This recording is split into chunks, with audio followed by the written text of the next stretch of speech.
Welcome, everyone. I'll call the meeting to order. The TDC Council will come to order. It looks like we have a quorum present. We're missing one council member, Mr. Taylor. He may eventually show up. If not, we do have a quorum.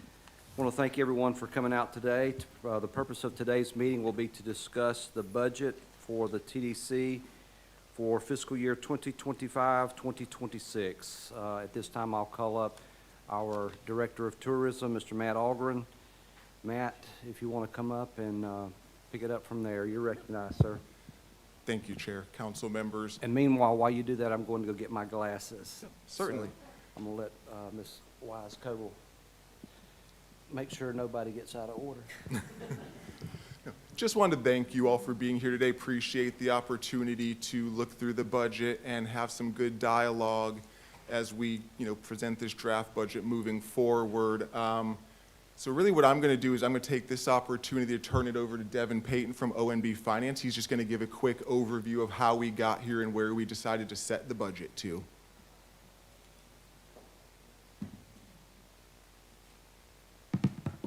Good afternoon, everyone. Welcome. Thank you for joining us today. As Matt mentioned, my name is Devin Payton. I work with the Office of Management and Budget.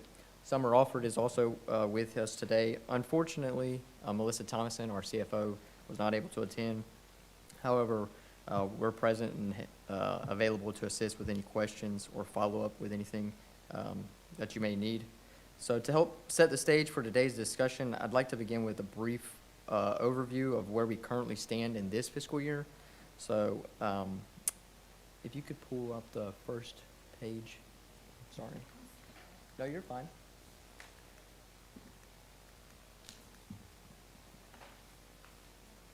I should have asked you, I'm sorry.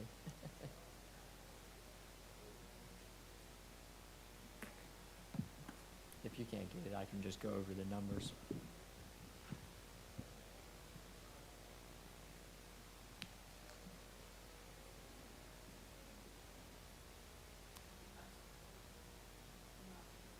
That's fine. I can just go over the numbers briefly.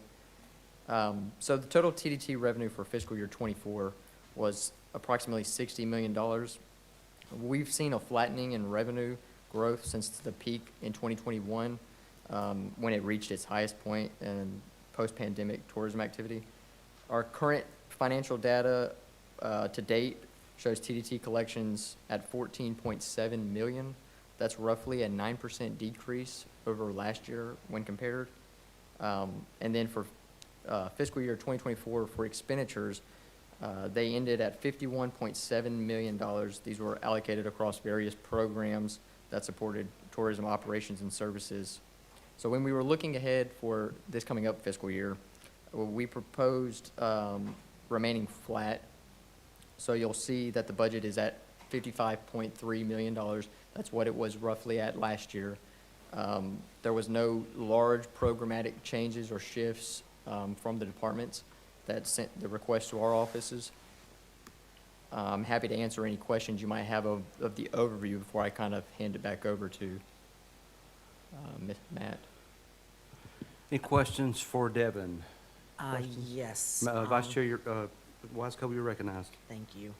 So I'm trying to understand, in miscellaneous revenue, what is the drop from 9.7 to 472? So a lot of what's in the miscellaneous revenue account is interest earned, which fluctuates. We ended, in 2024, we had ended the fiscal year with 9.7 million. To date, we're at 2.9. We only budgeted 472,941. Is that the figure that you're looking at? Yeah, it just seemed like, again, when I was reviewing them, and I'm just trying to ask questions, understand what I'm looking at, because I got a lot of highlights. 2024, 2025 budget, so that is strictly what our budget is this year, not where any of our actuals are. It's not like a year-to-date actual plus anticipated. No, ma'am, no. And we typically don't budget interest on the TDT revenue. So that's why there's always an influx in the actuals versus the budget there. Okay, well, that answers then, okay. Okay, that just seems like, while again, we all know bed tax are down, but that is total revenue-wise, that is a significant, from 70.5 to 55.3 is is pretty hefty as far as expected drop in revenues. So again, that's what brought my attention to it, but if you don't budget for interest, then that would certainly be a factor, for sure. Yeah, and that is what the lion's share of that drop was. If you look at just the general government tax category, which Yep. includes the tourism development tax, you'll see that it was fairly flat across 24, 23. Wish I could have had this slide. It would have been a little easier for you to see what I'm seeing here. No, we're following pretty Okay, well. We've got it okay. right in front of us. I think most everybody does. Okay, that was my only question on revenue, was just what was driving that substantial. Yeah, we just historically have not budgeted revenue for interest earned on the TDT. It's one of those things that fluctuates so much that our office is just not budgeted for it. We always just budget what we're going to collect for TDT collections and use those revenues. Okay, that answers my question. Thank you. Yes, ma'am. And I may have missed part of that answer. What's the, are we able to identify what the negative driver in the revenue was? Is that For the quantified? change in miscellaneous revenue? Which line were you were you talking about bottom line figures? Exactly, but if you see, they said they don't budget for interest, so that's where our big deficit is. This is coming down, which we anticipate. That doesn't shock me, but big numbers in that interest number. Okay. Ms. Hafner, did you have a question? Yes, sir. So, I'm sorry, I still am not understanding how it went from the 9.7 million to 472,000. Where did all that? So No, sorry. 472 was the budgeted amount for fiscal Right. year 2025. Currently, what we've actually collected in miscellaneous revenue is 2.9 million to date. So basically, it's a line Okay. item they don't budget for. Okay. Okay, understand, thank you. There's other revenues that are in that category as well. The visitor center Sure. revenue is in there, but the lion's share of that revenue is interest. Okay. Can I ask a question again? Sure, you're recognized. What does the other services and other current charges mean under operating expenditure? Can you tell me a little bit what those are? Yeah, so the other service categories encompass professional services that might not be encompassed in a professional service account. There might be contractual services for beach operation projects, task Okay. orders. They could be landscaping contracts. There's a few different services that are encompassed in that category. Okay, And when we get into each department, we can certainly break down what's in those object classifications when we get to those departments if you'd like. and then other current charges? What is It's- that one? Yes, Same? similar Okay. situation. It accounts for services. The county operates under the Uniform Accounting Manual, so the state of Florida has a list of expenditure that are accounted for in each one of these object classifications. And so they're standard state accounting codes. So you're saying, oh, sorry. You're recognized. So you're basically saying that, those are mandated line items that you roll certain things up from Florida statute under. Correct. The clerk's office is the comptroller. They set up the account structure, and they Uh-huh. set that up based on the state guidelines. There's certain expenditures that get accounted for in those classifications. Okay. And so we just budget to where those classifications would be. Additional questions? Mr. Moffett, you're recognized. Devin, quick question before we get in way down into the details on some Yeah. of these. You and I kind of touched on this briefly the other day, but could you remind me the process and timeline for the adoption and approval Yeah. of the budget? Yeah, so historically, the council has approved the budget in May, and then it goes to the Board of County Commissioners. The Board of County Commissioners normally has one public workshop in July, and then they have a tentative budget and then a final budget hearing in September. And so once it kind of leaves you guys, it comes to our office, or that's historically how it's happened, and we kind of combined it with the county budget, present it to the Board of County Commissioners, and then it gets adopted through that process. Got it. So one of the things I hate about doing this now in May is we're trying to forecast peak summer 2026 revenue when we don't even know what's happening in 2025. So it sounds like that we've got some time to go through a couple of iterations here. We do, yeah. Okay, gotcha. I just want Yeah. to make sure. And I know Yeah. that we're kind of taking a stab at some of this, right? Because Yeah, and again, historically, the council has just approved it in May. There's nothing that requires the council to get it to the board by July. We Got it. still have time, as long as we get it before the first workshop that the board has. Makes sense. Okay, so thank you. Any recommendations on making that process more fluid? I mean, It would probably be wise for us to maybe do a quick follow-up at some point as we're going to know a lot more over the next 30 to 60 days, right? You know, I mean, just kind of seeing how this year's unfolded so far. And Yeah. I know you and I touched briefly on, it's weird to me that the fiscal budget, right, runs in the time frame that it does, right, given the seasonality of our marketplace. I understand it is what it is, right, but that does cause some challenges, right, for us to do some forecasting. Yeah, and one thing I think I'd like to mention too is that the budget document is just a planning tool. So there can be some flexibility if, for some reason, the market seems to start to dip, and we get into it towards the end of the year, for us to come back and make some adjustments, so.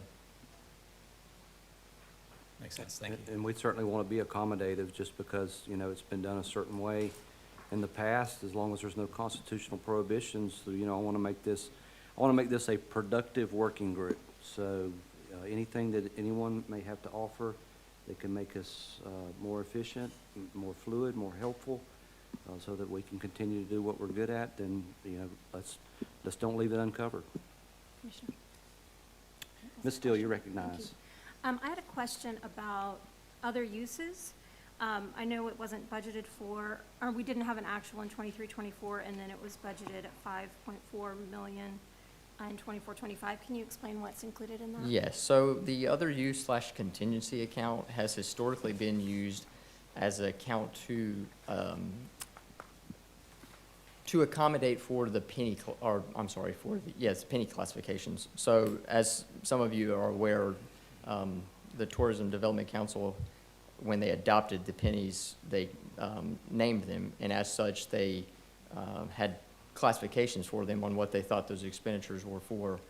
That contingency account has been used to balance that penny out. So for beach renourishment, the majority of that expenditure budget is budgeted in contingency, with the understanding that it would be used for renourishment projects in the future. Okay, thank you. And I think just as a statement, a lot of my questions had to do with the fact that we have the actuals in 2 years and then the budgets for 2 years, and it would be nice to also see budgets next to those actuals to make a decision on. Okay, yeah, we can work on adjusting that format for y'all. Thank you. Yeah. And what you have is a very high-level overview, so it has all of the object codes kind of summed up. The proposals are kind of more granular once you get down into them, but we can summarize it even higher if you'd rather not see each one of those object codes classifications. If you'd rather just see operating, or personnel operating and capital, kind of like a larger sum, we can break it down that way as well. Good. Vice Chair, you're recognized.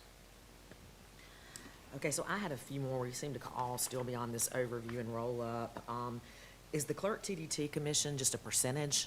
Correct, it's 3%. The clerk's office is allowed to charge that if they have actual expenditures. Historically, they've not reached that 3% cap because they just don't have the personnel staff. So they only charge what they have actual expenditures for. Okay, and so it's a percentage of total collections? Correct. Okay. All right. What were you looking at? Just the clerk TDT commission, it's 3%, but sometimes they don't charge it the full amount, but it's jumped pretty significantly from 22-23 to 23-24, but so did bed tax collections, understood. And then we show it oddly though, jumping again to 24-25 when we are actually anticipating revenue being down. So it's just it's not huge numbers in the grand scheme of this budget. I just thought it was an interesting trend. And what would cause utility services to go from 278,000 to 715,000 as a budgeted number? That was a little bit hard to analyze when you're going, like she said, like Jen said, 2 years of actuals to 2 years of budget. But that's a pretty hefty increase.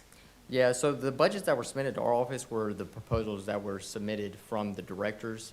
I would turn over to either Brian or Matt on what they submitted and what they included in those. And it comes back down in what we're budgeting for this coming year, so, is that something we expect to be spent, or? Are you talking about the budget for 25-26 or the number for 24-24? I was looking, Brian, at the number for 24-25. It jumps from 278,000 to 715,000, but then back down in the upcoming budget. I'm venturing to guess that we put more money in there than we needed. Okay, yeah, that, And I have to go back and look at my notes from last year and understand exactly what we did. sure, In the three accounts that I did. That's what that looks like. okay. And again, there's just trends like with repairs and maintenance coming in at 159 and then jumping up to 442 and 635. I know we're adding a lot of phenomenal facilities that are gonna have to be maintained. I totally understand that. And I have a feeling that's what's driving that. Okay. Sorry, guys, I feel kinda bad. Communication services going up from an actual to, in this year's budget, it's 150,000, and in next year's, it's 325. I'm just curious what communication services, what does that cover? You're looking at fuel. Huh? Oh, is it fuel? Yeah, communications, the third line down. Oh, my bad, it is fuel. I was not lined up correctly. So are we adding the additional? We've had a lot of vehicles, and I look at last year's budget and say that we went over last year's budget for the last 2 years. Ms. Edwards, you're recognized. Thank you. I had the pleasure of meeting with Summer and Devin and went very detailed into this. And I think some of these numbers will make a little bit more sense when we get into the departments and have this almost as a separate reference, because when we ask for what some of these increases are, we'll be able to reference it to this specific point. Because right now, we're looking at all the departments in one side, and we don't know exactly who's asking for what. Do you have that with you? It's in the next, Okay. yeah, for them to, Gotcha. yeah. I got lots of We got highlights lots there, of too. questions there. Sure. Thank- Yeah, you're recognized. Devin, one more kind of high-level question. Can you tell me a little bit about the interaction between the reserves and the budget, and what happens in, how are the reserves, I guess two questions. How are the reserves funded? What contributions and withdrawals do we have expected over the next 12 months, right, or for this budget? And then also, what happens in the instance of an unbalanced budget, right, either with a shortfall or surplus? How is a shortfall funded, right? What happens with a surplus? Maybe that's related to the reserves. So any revenue not spent goes back into the reserve balance for that penny. I think one of the things that we've tried to do in our office is, instead of presenting the reserve balances to you guys as a lump sum number, we've broken it down. So you'll see at your next meeting in June, we have the reserve report with all of Brian's capital improvement projects that are on his 5-year capital improvement plan listed out. Also, we have the renourishment balance listed out. And then that bottom number is available for discussion, and I would love to have some feedback on what we need as a renourishment for continuing operations or marketing in the event of a hurricane, or even further discussion on, do we need more renourishment money set aside for renourishment projects in the future? I think me and Tiffany and Summer and Melissa had some of that conversation when we met. So did that answer your question? A little bit, yeah. I guess I'm trying to understand, is there like a long-term strategy with the reserves? Is it like a homeowners association where we're like, hey, okay, this is what we expect in future needs, right? So we're gonna set this aside little by little, or is this just kind of more of a passive, hey, whatever's left over gets thrown in a And I rainy think day that's fund? some of the conversation that we've had. I would love for there to be a more structured approach to the reserve, to setting aside a reserve balance for all of Brian's projects, renourishment projects, operational projects. There currently is not a reserve policy or I don't believe any strategic initiative to set aside a reserve balance for specific initiatives. So I know me and Tiffany and Summer and Melissa had that conversation I would welcome the council to kind of think those things over and provide any feedback that they would like. Our office would be very receptive to what you guys feel would be appropriate reserve balances for those categories, and what we should kind of target for future years. Yeah, agreed.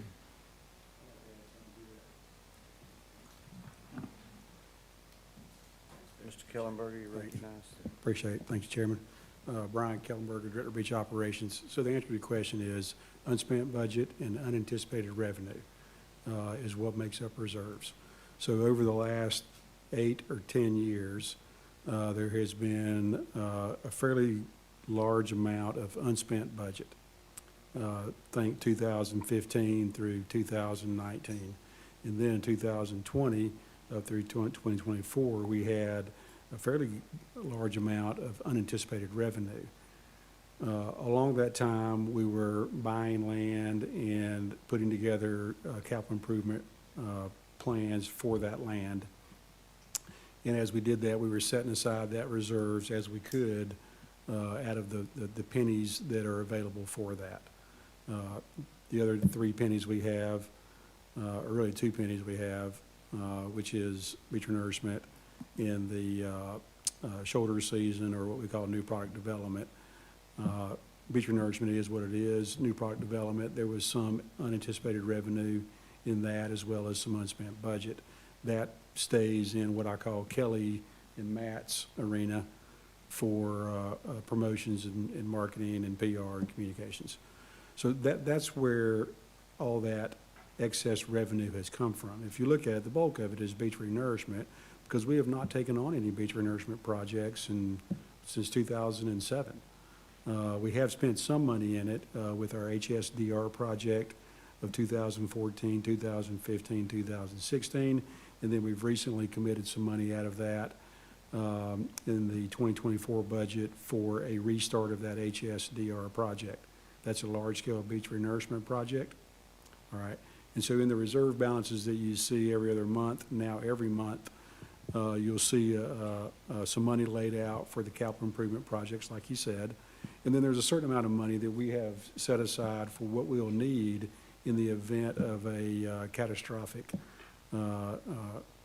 something to our community that would prevent people from coming here and bed tax being generated. We still got to, you think about if something like that happens, a hurricane, an oil spill, who knows what else, some kind of pandemic. Apparently pandemics don't affect us. That's where we should have a discussion. In the amount of money that's reserved for the capital improvement projects, what we've seen over the last 2 years is these projects are coming in at about 35% more than what we had anticipated when we first either bought the property or started design development. Obviously, the time between property acquisition and then start of design development has varied on different pieces of property, and that's where you'll see the biggest variance. If we buy a piece of property and immediately start development on it, that variance of what we anticipate versus what we actually spend on it is much less. And so I would say that as we go through this idea of looking at reserves and trying to earmark them further, let's make sure that we do it in a very conservative fashion so we don't end up where we don't have enough money to finish the development of projects. I'm not just saying that because it's in my arena, but we bought the property for a reason. Our intention is to develop it into beach access, bay access, or parking, all of them desperately needed. And then, just a healthy discussion about what do we actually need to continue to operate after a catastrophic event. We'll probably have to go through a couple of different scenarios.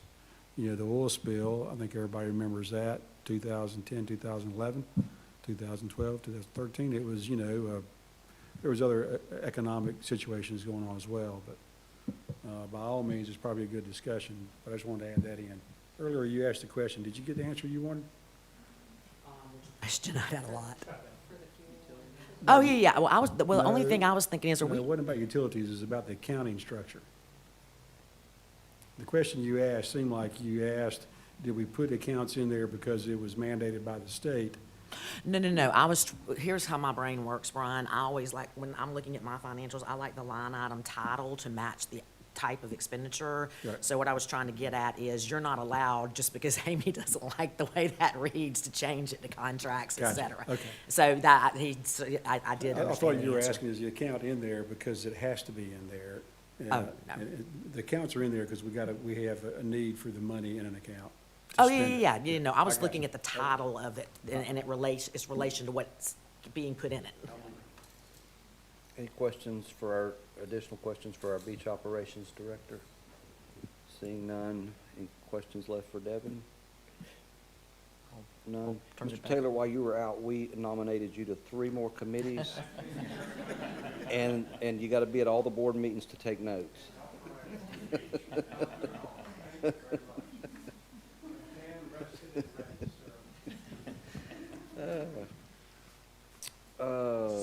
Mr. Algren. I was just going to say, I think, for the good of the group, if you all just want to kind of, go through the pages in order, I'm not going to stand up here and read you the pages, but if we want to flip through and we look at administration, then we can answer any questions that you all may have on that proposal, and we can kind of go through it that way. I really just want this to kind of be a discussion where you all are, free to ask any questions and offer any, thoughts, input, direction. We also do have representatives from code enforcement and the sheriff's office here as well. So, we just want this to be open dialogue for you all. Ms. Hafner, you're recognized. Thank you. Brian, I do have a question on administrative submission. I'm sorry, Matt, not Brian. Sorry, Matt. Where are we at? The administrative submission, the 3rd page there. So I saw on staffing changes, we are changing a position title, but we are not adding an additional FTE for admin. So is this for the executive director position you're talking about? So that, I will apologize. I forgot to okay. update the narrative. So this Okay. was done a couple weeks ago. Sure. So that was an error that just needed to be adjusted on the Sure. actual narrative, because we'll actually be adding 2 FTE, well, a request for 2 FTEs, and Okay. then, let me rephrase that, a request for 1 FTE, and then based on, the actions at the BCC meeting, we'll be adding an additional FTE for the executive director. So that, under that administration, it should have 2 or 1 additional FTE that we'll update prior to bringing this back to you all. So what's the other position then, besides executive director, that you wanted to add? Yeah, it's, so I've proposed, it's called Advocacy and Sustainability Coordinator. It's basically a community advocacy and stewardship position, understanding the importance of destination stewardship and protecting our natural resources, somebody who could be more closely involved with our local organizations that aim to protect our coastal dune lakes and scenic corridors and things of that nature. Okay, and so for the executive director, you're gonna update our budget sheets to show the estimate for that position? Because that comes out of our budget, and I know Tiffany brought that up in the meeting yesterday. There Correct. was confusion. It's our budget, not the BCC's budget. Correct, that will come out of the comes out TDC. of. Yes, ma'am. Right, So that will okay. be updated when we bring this back to you all at your next meeting. Okay. You're recognized, Ms. Edwards. Thank you. So for the sustainability and stewardship, that position was already in place. We had not filled it, but it was for a beach ambassador. No, ma'am. No, ma'am. This is an added position. So, okay, I might ask Devin to come back up because we talked about this, because I think there was a position that was in place that we had not filled, that was to oversee a beach. Was there at any point in time a beach ambassador director? So there was a proposed coordinator position that was, I guess technically you could say this is really, I guess if you look at it that way, yeah, just a title change essentially. Yes, I do recall that. Now, we did put a beach ambassador coordinator. It was approved in the current year's budget if we were to reinstate that position. So yes, ma'am, I'm sorry, yes, that would be So correct. then with this, we would take away that beach ambassador Correct. person. So I have a little concern on that because the county commissioners have asked us for about $1 million to help support the beach ambassador. And that's a pretty hefty amount. I do know, Matt, when we talked about the sustainability and stewardship coordinator, I do know that they also had an additional budget that they would have to help support for these community programs. Sure. And I don't know where that is necessarily in here, but before we add that position, I'd really like for us to consider that beach ambassador. If we're giving $1 million, and it's very important for us to make sure that the beach is well taken care of, but also that our guests are really well taken care of, to have that position back in there. Right, so, I mean, I think, that could be definitely part of a broader conversation. That was put in the budget with anticipation that, beach ambassadors may come back under the TDC umbrella. They do not exist under the TDC umbrella, so I think maybe that's just a, larger question, if that's something the council feels is important to have a TDC-funded position to work with, maybe code or the sheriff, which are the two entities that have the ambassador programs. I think that's certainly a viable conversation. Or if we have that position, to several meetings back, is it a position that is with Brian and what maybe his needs are met as well from our previous meetings where he was looking for a director, a deputy director, sorry. And then do we have someone at the county level who serves in this capacity for the sustainability? And All of the county efforts fall under the environmental department, which, yes, they do have folks in the environmental department, namely Melinda Gates. Okay. And then for the budget if we were to put in for an executive director, that would be something we would discuss at this point in time, correct? Right. Okay, so just wanted to make sure we have that discussion. Well, I think that they've agreed that's going in, that was, we were gonna add the FTE. Mm-hmm. For us. But from last night, there were several conversations about it. They want to know exactly how much, and Oh, so, 100%, that, the FTEs have to translate into these yeah, numbers. yeah, Yeah. Correct. thank you. Oh, certainly, my pleasure. Wouldn't we use I'm sure there's gotta be a was range, a Devin, job you're good. code, something for the executive director we would use? I was gonna ask, is our county attorney here? No. No. As I've been contemplating this, and it wasn't approved last night, but it was kind of accepted that there was support for the establishment of the executive director position. I'm curious about what that looks like. So a couple of things. A few years back, there was an HR specialist assigned to go through each job description or each job that we have that it was actively employed at the time.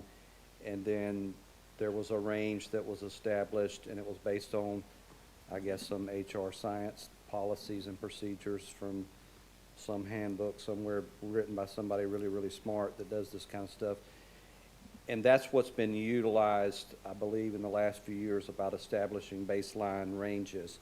So one, I would want to consult with whomever that be, if it's if it's our new HR director, Terry, or if it's, and/or a combination with our county attorney. Plus, we want to look at what the market demands. If we have similar economic personalities as Bay County, as Santa Rosa County, maybe even, and especially Okaloosa County. So I would like to look at how those positions are, what the job description looks like, who we have in there, or who's there. I know over in Bay County, Dan Rowe, they're situated a little differently, and that's another thing that I didn't bring up last night at the board meeting, but it's something that I would like to contemplate. Are we structured as a TDC? Are we structured in the best way moving forward, adjusting for changes in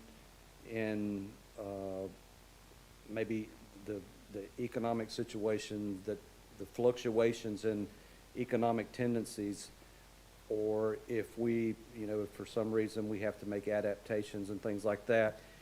Are we structured in the best fashion? So like in Bay County, and I wish Clay was here because he understands that makeup a lot better than I do, but it's kind of like a tiered system, and then they're structured as like a 501c something, like C6 or C, is that how they're? Okay. Well, no, I don't know if they're a C3. I think they're I'm pretty something- sure there is C6. Yeah, it's something, okay, yeah.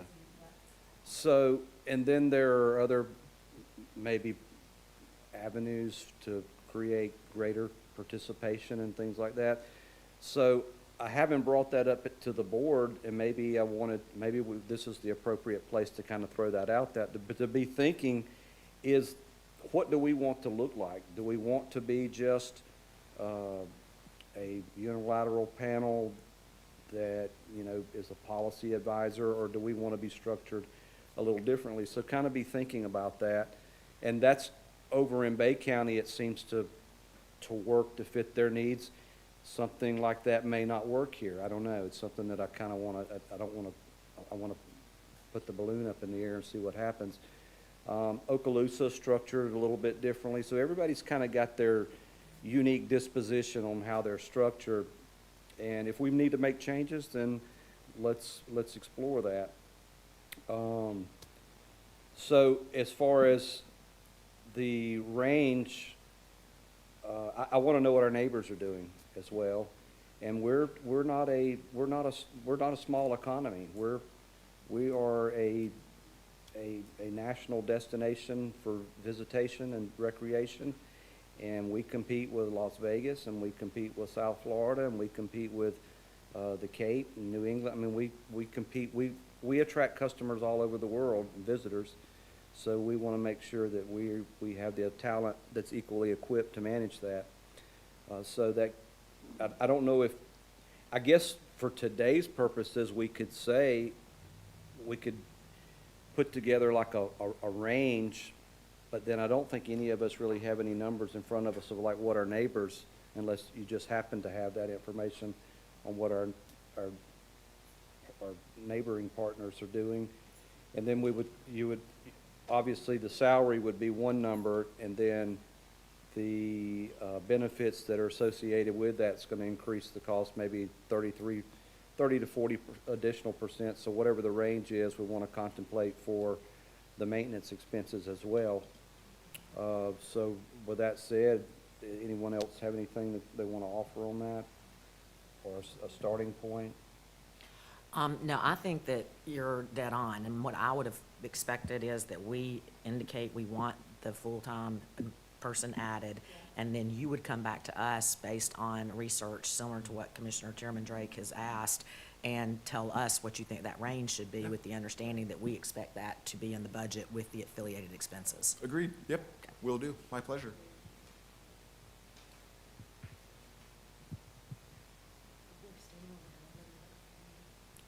Do you want to go?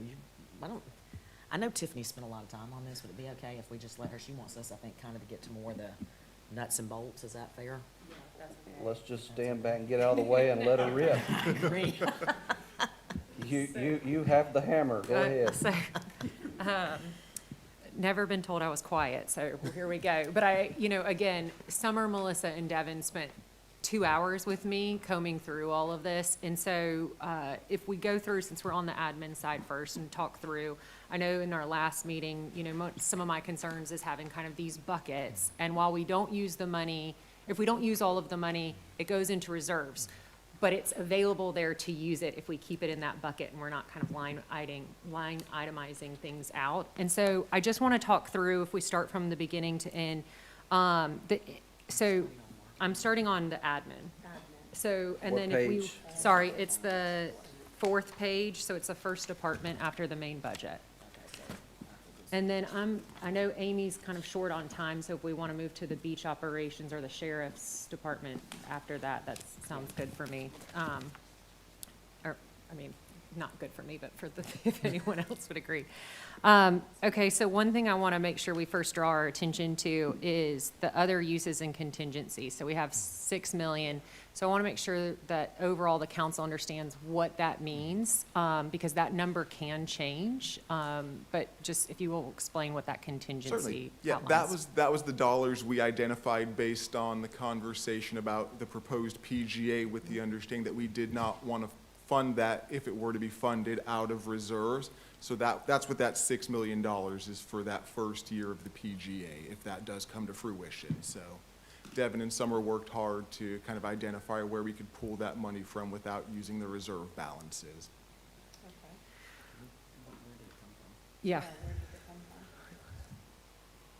And we also don't have to, if the PGA doesn't go forward with the full 6 million, then what can we then potentially use that for? So to Ms. Steele's point earlier, when she was asking about the contingency accounts, the contingency accounts, as I mentioned, were used to budget fully the revenue expected in that specific penny classification. Brian had a lot of capital projects that were budgeted last year that are not budgeted this year. Now all of his CIP projects are coming out of reserve balances, so that freed up some funding. And then there was a little piece of funding that was removed from the beach renourishment to make this contingency whole here.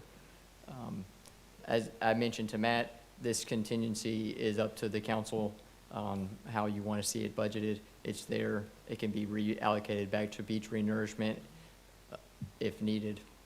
Thank you. Right. Yes, That's no, it. please, this is, I just mixed. I just want to make sure, because I Hold on, think. hold on, let's make sure we're not talking over each other. Mr. Moffett, go ahead, and then Ms. Amy, you'll go next.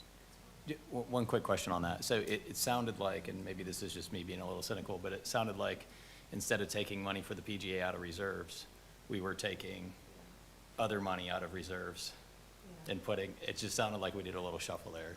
So I believe it was always intended for Brian's projects to come out of reserves. I think that was the plan for his capital improvement projects.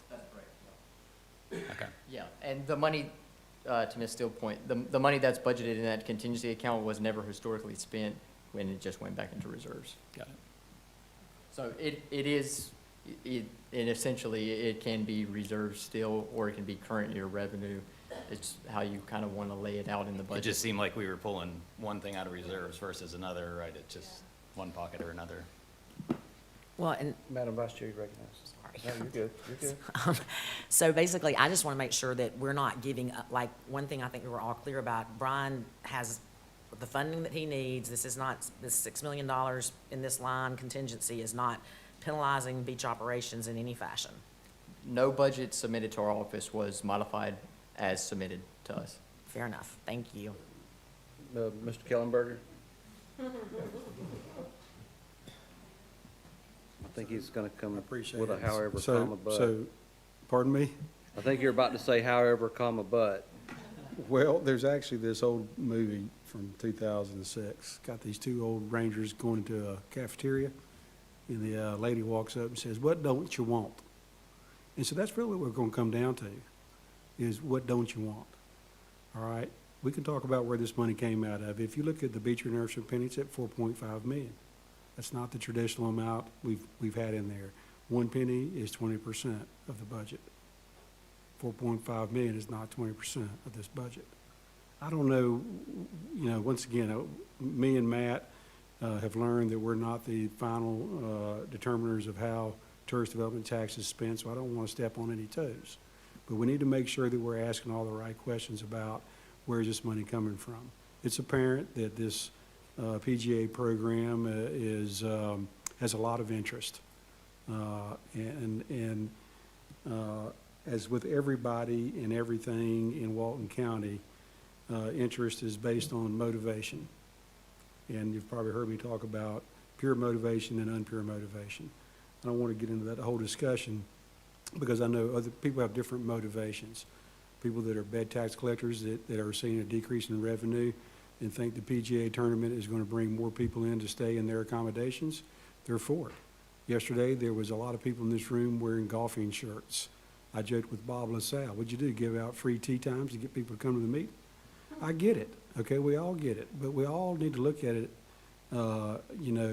objectively as advisors as to how is the best way to spend this money. And so when we say Brian's projects, they're not Brian's projects. They're projects that Brian has been given the responsibility to do. They're the Board of County Commissioners projects that a previous council advised the Board of County Commissioners that that's what we would like to do with that money. I just identified that these projects are coming in at a little bit higher amount than what we anticipated. There are a couple of projects out there that, now we have, Devin and Summer and I have reevaluated the projects over the last couple of years before it was Kelly Levin's. And so we feel comfortable that if we do all the projects that we've decided are going to be done, that we probably have enough money. But we have a couple of big ones out there. One of them is a visitor center that we designed and permitted and then decided not to build because it got over-designed. Another very big one is a venue, performing arts venue, that right now I'm working on a feasibility programming conceptual design study that I'll be presenting, in a few months.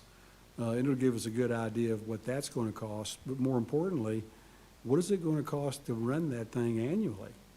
Well, we just put in a 168-car parking facility with about a 2,000 square foot building and another 2,000 square foot maintenance building. All that takes money to run. We're spending $1.7 million on grass cutting on Highway 98. That is going to go up because there are 7 miles of median that's not included in that right now that'll come online next year. And then in a year after that, there'll be about 5 miles of right-of-way that is being improved right now. I expect that contract to be approaching $2.5 to $3 million in the future. As we look at taxes going down, or bed tax revenue going down, we got to start thinking hard, very hard, about annual operating and maintenance costs. We have a lot of boardwalks that have not been rebuilt. In 2016-ish, 2017, we started a program to rebuild all the existing boardwalks. We got through about half of them before COVID hit. There's still half of them that are past their service life. A new boardwalk, neighborhood beach access, is $300,000. That's a wooden boardwalk from 38 to the beach. If you build a regional beach access, last one we built was $2.3 million. The one we're building at Grayton is 4.5. Now, it's got some, make it a little bit more expensive, but you can bet that a regional beach access is $3 million now. So I've got 60 employees in beach operations. I didn't ask for any this year. Next year, I'm probably going to need some more to take care of these extra facilities. We have 42 tram FTEs. We don't have all those filled because that program's been a little bit stalled because of buildings not being finished. But all of those are ongoing operations and maintenance costs. Pretty soon, I'm going to be looking at Matt saying, "What don't you want?" And Kelly. And that, thank you for how you phrased that, Brian. I appreciate it. I think, believe it or not, we're saying the exact same thing. They are not your projects. My question as a council member is, are the facilities that your department has built, are we giving up anything as a result of finding that $6 million? And I think what you're telling me is, while maybe not at face value, in fairness to your point, Right. in real value to what we're going to need based on operations today versus operations when all of these facilities are fully functional, we are giving something up, and that was the answer I was looking for. So to Thank answer you your very question, much. is right now, based on our forecast for what these projects we have scheduled out over the next several years, we feel like we have enough money. Are we going to have enough money to run them when we get them built? That's a question that I've always been asking, and I'm very concerned about it. At some point, we're going to have to figure out, all right, where do we stabilize ourselves with tourist development tax, taking care of operations and maintenance of beach, bay, and lake-related facilities and parking facilities, and the other things that we take care of. Multi-use path. Agreed and understood. Thank you. Thank you, Brian. Appreciate it. Is it feasible in any way to, again, I'm just kind of going back to, it sounds like one way or the other, we're taking, if we're going to fund this PGA event, it's coming out of the reserves, right? Not necessarily coming from the reserves, but it's we're giving up an opportunity cost to fund the reserves. So to me, it's the same thing. Is there a way to fund the PGA event out of the actual operating budget? Is there a way to find cuts equal to, I don't know if it's $6 million, maybe we've got a partner, maybe it's only $3 million, When right? we- But is there a way to find that expense, so we're not actually giving up? I would say when our office looked at the program and the budget as a whole, there was not another program budget that had available funding that we could reduce without reducing a service that Matt's team offered or Brian's team offered. So no- There, I welcome you guys to have suggestions on improved efficiencies. I do think that there are small adjustments in accounts that we could make, but for that amount of money, I do not believe that we could find that To get without, to that magnitude. without Not adjusting gonna a happen. program or service that we currently offer. Got it. So no fat, but we could cut the meat, but eventually we're getting down to the bone, right? Well, to Brian's point, the programs have grown and the services have grown, and the TDT revenue has grown with it, and I think we're finally reaching the flattening point. And I think the discussions do need to be had on what programs and services do we want to look at maintaining long-term. Ms. Edwards, did you have some commentary? Yeah, sorry. No, you're good. So when the PGA was originally presented to us, we were told that it would come from the shoulder season, and that pretty much took all of the reserves from the shoulder season. So, but I just want to make sure everyone remembers that when it was presented to us.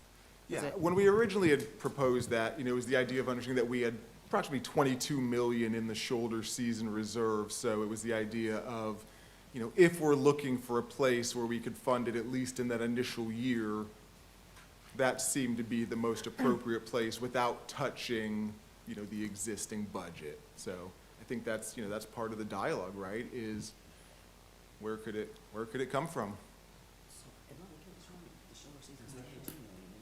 Mr. Taylor, you recognize? Well, I was thinking yesterday at the end of the county commissioners meeting, when they started talking about some of the business in the state legislature that could affect how the TDC funds, or where they were taken away from the TDC and given to the taxpayers. What I was thinking about was the contract. They want 5 or 6 years. And of course, Clay's not here, and you don't have to keep asking the county attorney, because he'll keep billing you, but it would have to be put in there that we may only do 1 year. Or if our revenue's down, you would have to have these triggers in it, and they may not like that. To say, for me, Sandestin probably sends in a hefty sum of bed tax, as does the Hilton.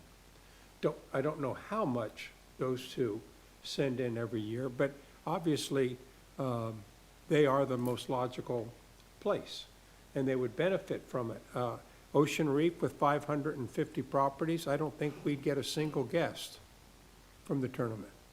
I'm not expecting it. I'm happy for Sandestin, I'm happy for the Hilton, because they pay in a lot of bed tax, so they should benefit and would. But professional golfers, they're athletes. They get up at a certain time, they eat at a certain time. It's not a party atmosphere for anybody in that group. A lot of people working, and it's not a bad thing. It's just the PGA didn't act like there was going to be any budge on when you were bringing up 6 years, 5 years, 4, 3. Well, the best trigger in there would be if our revenue goes down, we want out. Or if the state changes how the funds can be allocated. Thank you. Excellent commentary there, Mr. Taylor. I mean, Go ahead. I know the conversation's not about the PGA event, right? But because of the cost, right? Because we're talking about the budget, they're pretty highly correlated. For me, the luster and the excitement of the PGA event's kind of worn off a little bit. I think we were all excited about it at first, and we're like, hey, this is gonna be this awesome thing for the community, but like, when we have to come figure out how to pay it, nobody's willing to write a check, right? Like, PGA's not willing to budge. Sandestin's not coming to the table. We don't have any local, right, Bay County, Okaloosa, we don't have any other partners willing to throw money at this thing. We gotta sit here and stroke a $6 million check, and I don't think the county can afford it, if I'm being No, totally honest. and think, Brian, too, October has become a wonderful revenue month for our companies because of all the fall breaks that are in play. Our October is is a great month, anyway. I think where we're starting to see, or where I'm starting to see, is that in order to make this happen, we have to decide if we're willing to risk the county's future in the form of the reserves. And for me, that's For 1 week, that's right, for for one, 1 weekend. yeah. Valid If I'm, concern. if I may, Devin, if we were to return the money back to the beach renourishment, or from Brian's department, what would we be left with for this contingency? Do you know? I'm sorry, that's probably Do you mean if we took that 6 million and put it back in? is it all, 100% of the 6 million is, 100% is from Brian, it's not from any other departments? It's from the renourishment 100%, penny. okay. Yeah. Which had capital it had other things in it last year that it does not have this year. I don't want you to think that all of it last year was in contingency. There was pieces of it that were in capital projects. They were just smaller capital projects. They weren't the large-scale projects that Brian has budgeted. So I also, because I think Commissioner Drake made some great points last night, that going to, you don't pay the full sticker price.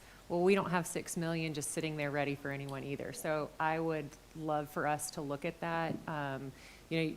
We're talking about taking care of facilities down the road. We're not talking about if we have 2 tropical storms, not even a catastrophic, hurricane. So boardwalks and that have to be taken care of. So I'm very nervous to pull anything from that department in reserves. I don't think we can responsibly afford it, even if we wanted to. Right. This isn't a question Well, of do we want we to. keep hearing people throw the term return on investment. Well, these are people that wouldn't know what return on investment is if they tripped over it. They have not been in private enterprise. Well, guess who is? The Hilton is, and Sandestin is. They understand return on investment. They're crickets on this subject. Yeah. No, ma'am. No, please, Ms. Steele, you're recognized. This goes into the marketing budget, but to this point, we already have a program that supports events in Walton County, and it's not being increased this year. And those events already bring in they already make a huge economic impact in the tens of millions of dollars every year. For a lot less money. $700,000 is budgeted. And, I supported the PGA when it came to us, but I tend to feel like Brian does, that it's, as I've thought about it more and thought about how it's to the detriment of the people who live here and are creating events and cultural programs that deserve more support than they're getting. I feel like it's kind of, we're saying, we don't care about the locals, we just want this PGA brand for one weekend, so. Sure. Thank you. Jump in. Jump in. So, this has become extremely frustrating for me. We sat here at our last meeting, or maybe it was the meeting before our last meeting, it was 2 months ago, and we had all of this similar discussion, all of which I'm not disagreeing with anybody up here. I thought that we would have gone to the next BCC meeting and said we need to put a group together, because I still don't feel like we know what we're agreeing to or not agreeing to until we push to negotiations with the PGA. It identifies a location. It identifies, yes, there is a secondary sponsor, or factually, no, there is not. Sponsors have already said, we're not saying no. We don't have enough information. Are they willing to accept a 3-year term? Is there any flexibility? I think we're still because then it goes in front of the BCC yesterday. Bless them. They had to discuss it for an hour. Great dialogue, very similar to the exact same dialogue we'd had 2 months prior. So we sat through all of that yet again, and we still, I don't think, have enough information. Somebody needs to put the facts in front of the TDC. This is what it will look like, yay or nay. Including, obviously, I know, we probably know our option to fund is reserves, but I'm one of those, this is not gonna be a popular viewpoint, but how much do we spend on an annual basis, just for example, in new product and shoulder season? Just out of curiosity, what's the total on that penny that we spend? I thought I heard somebody say 542,000. Marketing and shoulder, hey, Kelly Carter, handle marketing and shoulder season. One of the So, things that it's okay, Kelly, just 1 second. But just because, let me make this point. If we spend 3.7 annually in shoulder season marketing, and we're reserving at 22 million, that is how many years worth of money? And I'm not saying to blow out reserves, I'm just saying I really think, back to our original discussions, understanding how we're funding these reserves. Trust me, we look at reserves in our organization as well, and yeah, I really want a year's worth of operating, including salaries, if something rolls in here. But if you do the math on 3.2 to come up to 22 million, you have got significant funding in reserves, that again, I'm not saying it shouldn't be there. I'm just saying I think we really need to get our reserves under control and make sure we're reserving responsibly, but that we're not investing in things because we are frankly over-reserved, which people don't like to hear that word. I'm sorry that I had to throw that out there, but I just think it is something that we should all consider as we learn, kind of understand what each reserve item is for. It's just my 2 And cents. Devin can help me here. I just wanted to say that one of the reasons there's so much money in shoulder season reserves is shoulder season reserves, that penny is very exacting on how we can spend it. So I can't push it over to Brian and say, build a boardwalk. I can't do any of that. So when we're saying it's sitting there, am I saying that the right way? So I have to look at, like, that's why last year we moved everything. We moved the media plan. We moved everything out of, a lot of things out of marketing and funded them out of shoulder season reserves and product development so that we could free up some of the money that's in marketing, which is the first 2 pennies, which have a whole lot more places that you can use that money. So when you look at my marketing budget, if you look at it, marketing versus shoulder season and product development, marketing is very small, shoulder season and product development's very big, because that's where the money has to come from. But Because it says, shoulder season could pay for the reserves could pay for the PGA. yes, Instead the of it reserve, coming from beach renourishment. yes, they definitely could. I think there's 22. But the 6 million is from Yeah. the beach renourishment, Yeah. not from the shoulder. Okay. So, Thank you Thank very you. much, Thank all you. of you. And I'm not, I'm just kind of pointing that out as something we might should consider. So what would be our step on that for when they rework the new budget? Because I think, we could still talk about the PGA. That's done and gone at this point. And I think Amy made a good point of what needs to happen from the TDC aspect. But in terms of this contingency, because we're just on the first line of this department, but it is really, really important. But the 6 million, and again, to go back to Commissioner Drake's point, do we really put the 6 million knowing if a shoulder season has 22? And I misspoke. When I said 6 million, we had talked about that if we had to use all of the reserves that were in there for our contract, then it would deplete it. But I would tend to say if we want to put any type of contingency, I would not like to see the 6 million, but that it should come from the shoulder season, and we should rturn this money back to the beach renourishment and back to Brian's department. Fair, will do. Thank you. Yes, ma'am. Do you want me to continue with some of my other questions? You're on a roll, Okay. let's keep going. All right. Not moving too far. Oh, wait a minute, are you transitioning off of PGA? I am. Oh, well, hold Okay, on, go ahead. let me jump in there then. And it's like, it's like the greatest president, just asking. Trump said today, he's not against Harvard, okay? But the situations that they have taken advantage of, and then they use government subsidies to educate people that don't think this is a great nation, and he's like, look, we don't want to be a part of that, but let's make Harvard successful. So I use that analogy. I want to find out where we can make a partnership work with PGA. I mean, they are a solid brand. I mean, our area identifies with the Professional Golf Association. We understand what their mission is. We understand the audience. We understand the recreational value. We understand all of that, but no one should be taken advantage of. And so I'm trying to find out how to make a partnership like this work.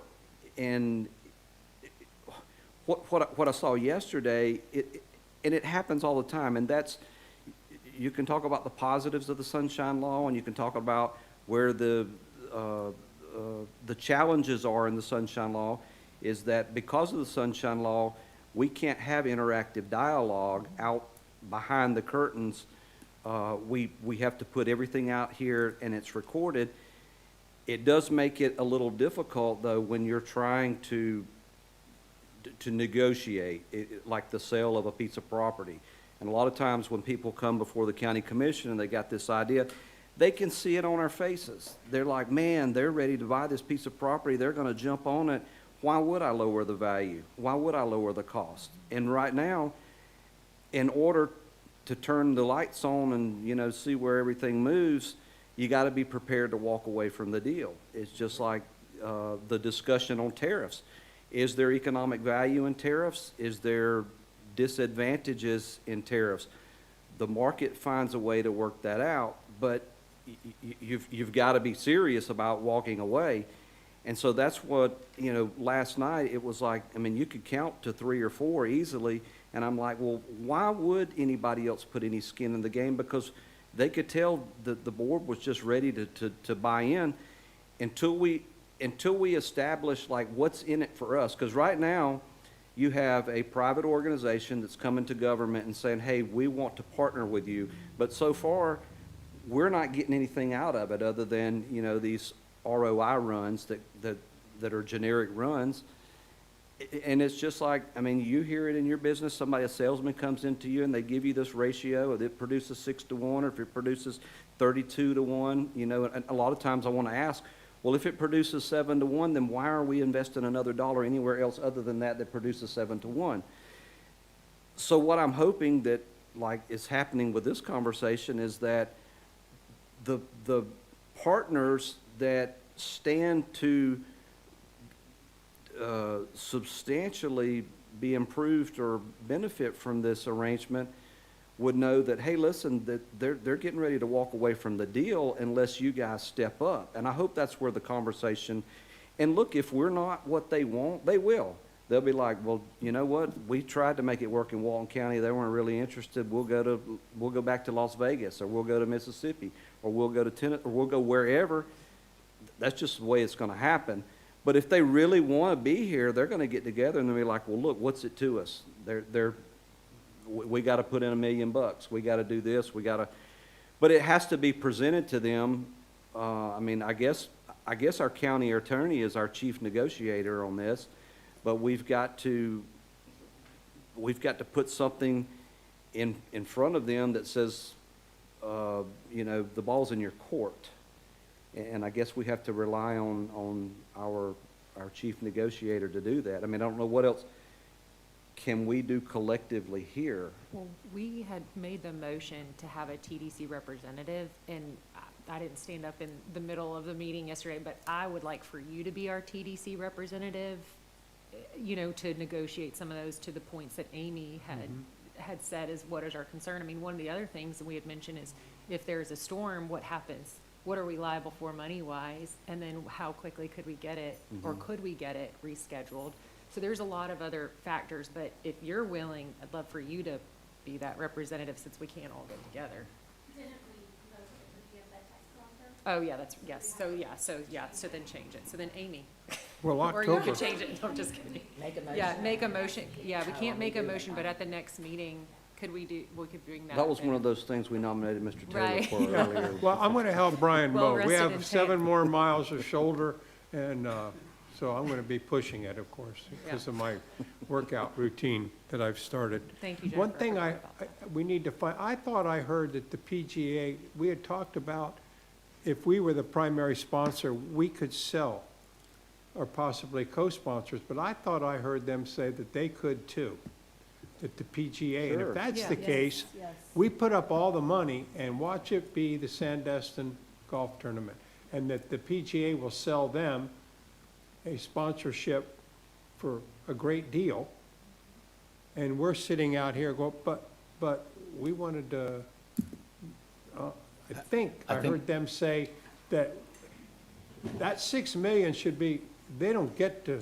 cut a deal with anybody, but they are gonna. And it ain't gonna be anything to do with Walton County, I don't think. It'll be the Sandestin Golf Tournament. What I understood him to say yesterday, and anybody that was there, please correct me, I think what he said was, they wanted the sponsor, but that they would assist us in helping find a sponsor. In that case, that would be a part of the 6 million, is what I thought Charles said.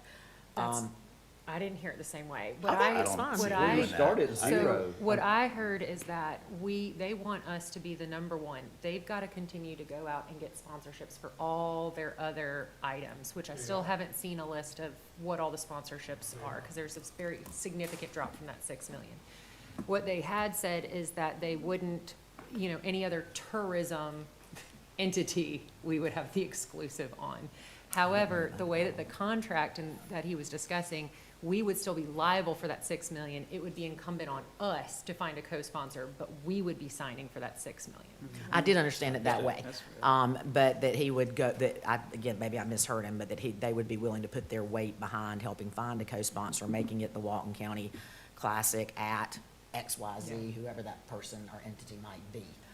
Whether or not that's true, I don't know. I wanted to, that's what I've already said. But like I said, until somebody brings us something hard to consider, I mean, that, I do think, and now that we're back on the PGA, we may as well keep going. I do think there's a mechanism that we do hold, and that's that there's value in the venue. And it doesn't have to be held at any one particular venue. In fact, my understanding is that the PGA's interest is just in having the event in Walton County. I think we have the ability to guide where that happens, and a mechanism that we can do to do that is to figure out who's willing to throw some cash at it. Sandestin has a greater than $0, right, advantage to having it there. So does St. Joe, so does, maybe it's up, who knows, it could be anywhere. but I Yeah. think until we get the finite details, when is it gonna be? It was noted yesterday that, to your point, Tim, we recommended September, not October. When is it going to be? How many years will we agree to? Is there any, even though he said unlikely yesterday from the podium, is there any ability to lower that dollar amount? We can't even we're not gonna find a co-sponsor until we probably can go, what is the location? Until we can probably go and tell that co-sponsor, here's the factual But data. here's You the, have to have insurance if the event, like a farmer buys, crop insurance, and it's a big ton, and then all of a sudden the storm's out there, and then they're still saying, you need to pony up. And, well, and I don't think I have to tell anybody in this room, if you pay someone to do a job and you go ahead and pay them in advance, 3 months' salary, how likely are they gonna get motivated to like finish it in 3 months? And you've already paid them up front. But if you're paying them weekly, they're gonna show up every week until the job gets done. It's the same thing here. If you go ahead and give them the security that we're gonna foot the whole bill, and then you say, all right, now go find as many sponsors as you can get, how motivated are they when they already know that they've got it covered, right? So for the sake of this budget, could we also, from the shoulder season, I would like to potentially say 3 million in there? And then at the next meeting, we'll make the change in the motion to have, instead of a bed tax collector, for Commissioner Drake to be our negotiator. Well, Tanner brought such a Love the way great you got point, your- all of the events that really do bring a return Yeah. on investment to it. And they're so popular with the residents as well, all along, year round. But Brian touched on a point, his operations costs are really gonna go through the roof, because all these projects get done in the parking lots and the repairs, the labor costs for the trail. This is it's really gonna, he's gonna have to probably double his budget next year. Sorry, just for clarity, Ms. Tiffany, could you restate what you were asking? Sorry, we didn't quite hear what you were. So I had said before to move the 6 million back Correct. to Brian's department, then to replace it with a shoulder season. But if the council would like to have a contingency there, that it be, a maximum of 3 million. So just to make sure I'm hearing you correctly, pull 3 million out of shoulder season reserves and put that in the contingency in shoulder season? Well, I'm open to Or- the council's direction on an amount, or if we need to have a contingency there. But Does that free up 3 million in the overall budget if that 3 million is coming from reserves? No, it's going back. it would go, it goes back into the beach renourishment reserves. And then the 3 million out of reserves from the shoulder season. And I'm not, we don't have to put that in there, but I just want to make sure if there is anything that happens that if y'all would like something in that contingency. I don't care either way, I just want the council to be able to discuss. I think it's a little early to tell if that's appropriate or not, but what I like about it is it sets the tone for, hey, we've got to operate within reality here, right? And reality is not pulling $6 million a year out of reserves. Reality is, hey, we can't find $6 million in savings within the budget. maybe we've got $3 million to work with. And if that's what everybody's comfortable with, now we need to find $3 million worth of co-sponsors, right? Or $3 million worth of savings or partnership with the PGA. So I think it sets the tone of like, hey, we're excited about this, but we have to find a realistic way to do it. And that's Yeah. what I like about your suggestion. Okay. Thank you for the clarity. All right, are we ready for line 2? Hold on, Oh. Ms. Edwards. Ms. Moreno, do you want to address this briefly?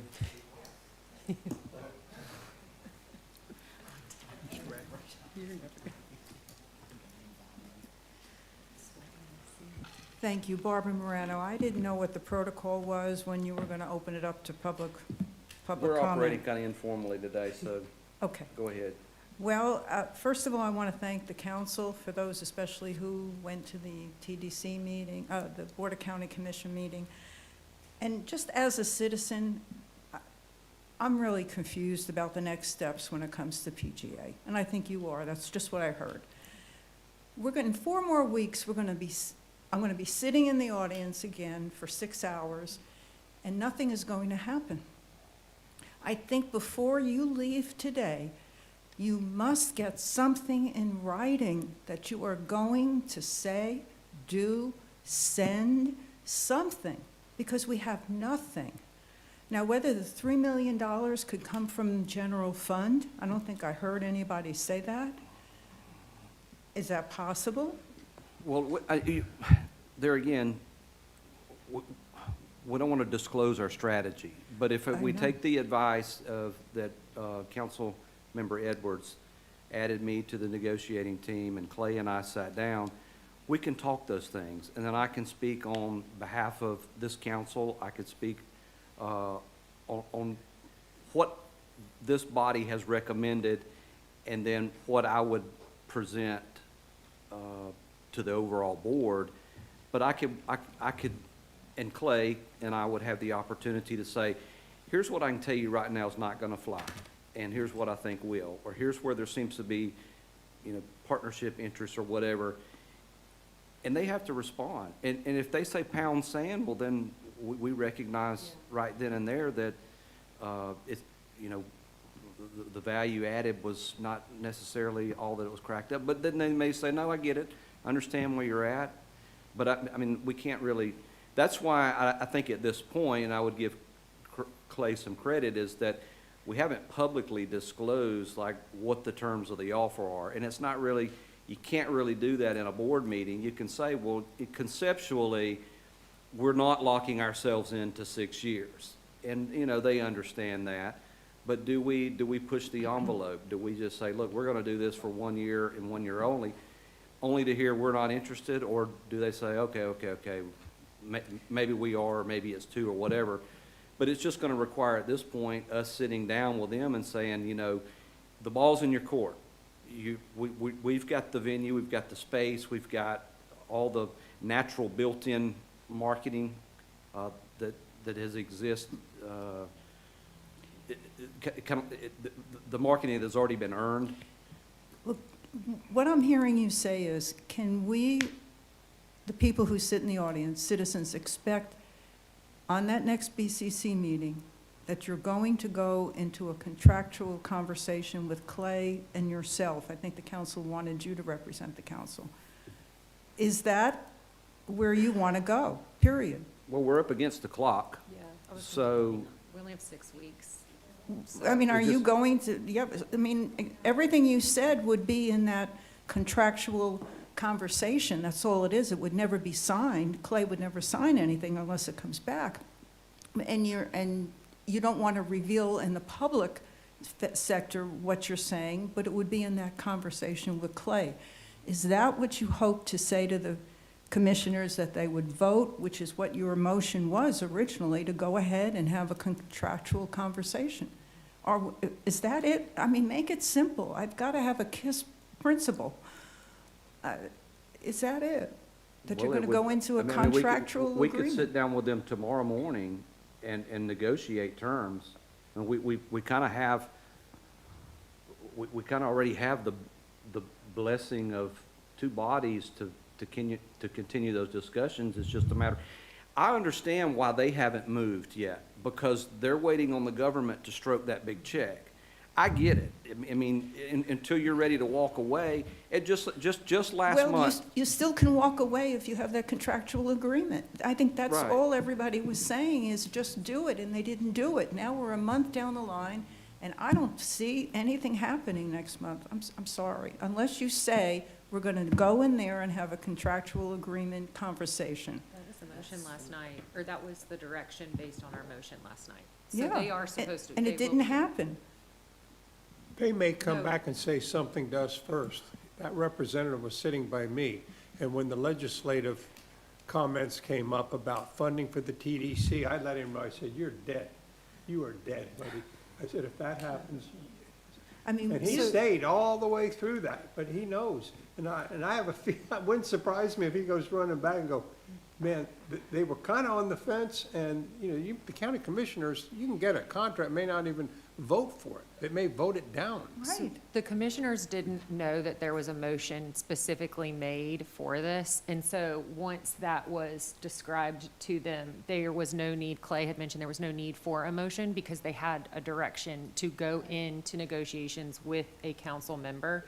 So next week, when we have our meeting, we'll be able to make the recommendation and vote to have Commissioner Drake be our representative, and then they will go into those contract negotiations to bring back that contract and whatever the follow-up is to the Board of County So you're Commissioners saying next week there's a meeting? for the TDC. So Tuesday, we'll have a TDC Okay. meeting where we will present and vote for Okay. Commissioner Drake to Thank be you. our representative.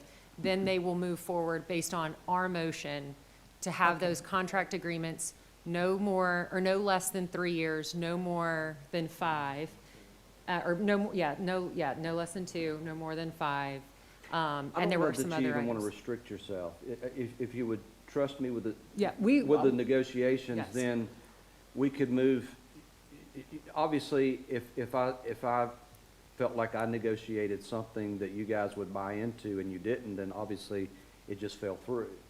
I mean, it would Yes. be, That's- you know, I could go in and say, all right, I think in our best interest, 4 is enough. And then I come back to you guys and I'm like, hey, I just negotiated us 4 years. Y'all are gonna look at me and say, well, I'm not interested in that. 4's too many. So I'm not gonna misrepresent. I think I know the direction of where everybody wants to go. We just have to sit down and like start those conversations because we all are on the clock. We're on the clock, they're on the clock. You know, Okay, what's our so I- next move? I appreciate that, so I'm just hoping that there's closure Yes. in the Yes. next 4 weeks. I think that's. Agreed. If we can accept that, it's either dead in the water or we're gonna go swimming, you know, just that. I'll come back later, but about your $1 million to the sheriff, and they're here, you know, I have some concerns about a lot of things, so I'll, I'm hoping we can do that department next if we can get to the second. okay, so thank you. Jim, do you have something that you want to bring up? I was gonna wait till the very end and take Oh, 30 he's bringing an 30 Okaloosa, minutes, hold on, but- hold on, he's bringing an Okaloosa County partnership to the table Nope, right now. nope, I'm not. I am absolutely not. The one thing I will say about the PGA Tour, and then we can get back on the budget workshop, is that you can't use the beach nourishment penny. You're precluded by statute. And so if you go to paragraph 5A5, and there you go, I had it. Yeah. However, any funds identified by a county as local matching source for beach nourishment, restoration, or erosion control projects included in the long-range budget plan of the state's beach management plan pursuant to 161.091, which we are, by the way, or funds contractually obligated by a county in the financial plan for a federally authorized shore protection project, which is what we're trying for, may not be used or loaned for any other purpose. So please, you know, we spent 20 minutes talking about taking money from beach nourishment, and that's not an option. You know, I'll start at the higher level. If you look over your right shoulder there, except for Tim, you see Van Ness Butler. This TDC and this Board of County Commissioners has the opportunity to be the most consequential bodies this county has seen since 1994. And those of you who weren't here in 1994, and I wasn't here, I know commissioner was. That's when they put in the height limit, that's when they built there, that's when they defined South Walton, the thing that everybody enjoys and everybody's made lots of money off of and things like that, and that's good. But you've got an opportunity because the governor and Senator Trumbull were strategic, as you mentioned before, in getting the beach nourishment. And it's going to be 5 to 7 years. So we're down. Everybody acknowledges we're down. You know, everybody has a little bit different opinion. Really, we're down for one of 3 reasons, depending on your point of view. You know, we're just regressing to the norm. You know, we're where we were pre-COVID, and we're just kind of incrementing up 4%. There may be a little bit of truth to that. I don't believe that's the main reason. We need to refresh the destination. That's what I believe. I think we need to take this 5 to 7 years it's going to take us. And there's a lot of reasons that we need to refresh the destination and why people aren't coming here. Access to the beach is probably number 1. We've had some deaths. We've had some crime during spring breaks and things like that out on the beach. You know, that's part of it. The traffic, that's part of it. What do you want the destination to look like 7 years from now? That's what you ought to be building your budget for. So we ought to go back to where we were before, rebuilding walkovers. We ought to get the county, on the county's dime, you know, the biggest infrastructure project this county's done in the last 30 years, 4-lane in that bridge. Okay? You put in the half penny, paid for it early.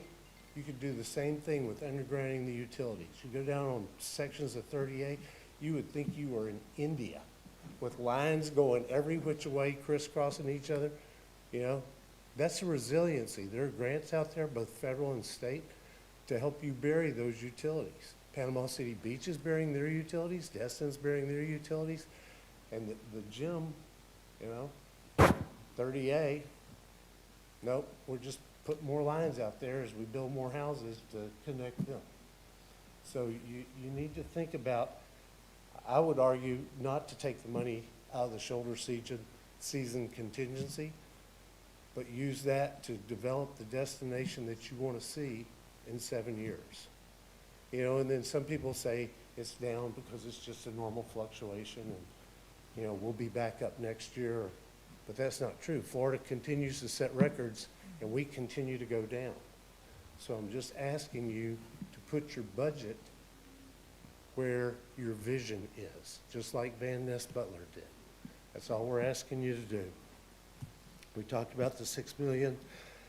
Having gone through this process numerous times, and I just got this afternoon, I haven't done near as much work as Tiffany, but one thing that would help you, when you review this, what you do is you take a running 12-month budget, because we're so seasonal, but if you said, in this document, you said, here's what we spent, because you've got some really wild numbers in here, and I don't want to say anybody's hiding anything, it's just a budget. You know, you move off of a budget. But when you put big numbers in there and you only spent little numbers last year, either there's a specific project you want to tie it to, or we're just guessing, or we need to make sure the revenue's balanced with the expenditures, so we just got to that big number. And some of that is apparent in here. You know, I just picked one. Tires. So Brian, everybody knows how many trucks Brian has. They're on up and down the beach, all over the place. $40,000 for Brian's vehicles. $2,000 for Matt's. $60,000 for the tram. Are you kidding me? We're going to spend $60,000 in tires for the tram system? I don't think so. But what I would say is get the end of, you know, April of 24 through the end of April of 25. And then that gives you a 12-month, this is how much we spent. And that'll give you an idea of what you're going to spend in the next 12 months. I'll probably talk more about specifics, but I know Tiffany's got a bunch of notes already. And hopefully we'll get back to the budget. Well, and a lot of us have to go about All right, before we turn this back over to Tiffany, I know, Ms. Steele, you're on a time crunch. Is there anything that you want to get off the table before you have to leave? Well, I know that Amy does you want to do the beach before, or the, I'm just, I mean, I'm very curious or intrigued in looking at these 4 individual sheets where we have Sheriff's Office Beach Ambassador request, and that's at $1 million.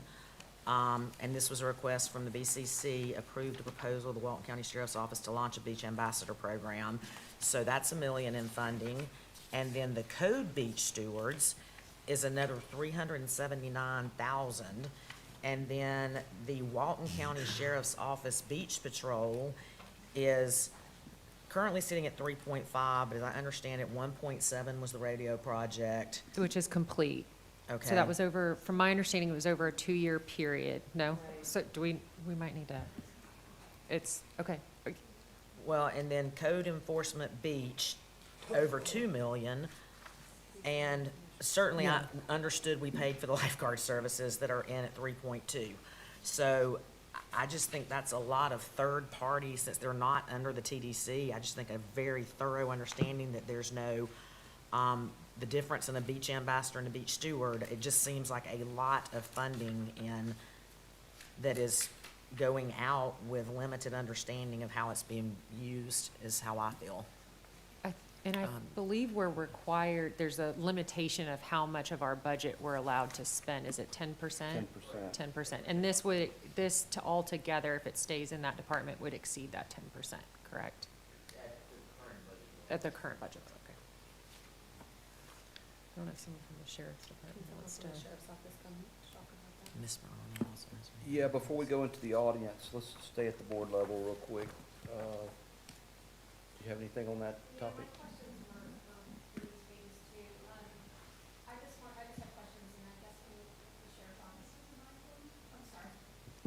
My questions were surrounding these pages, including like how does the sheriff's office implement the program, the same with code enforcement, and then why the increase in the budget, and in the case of the Code Beach Stewards, why the decrease?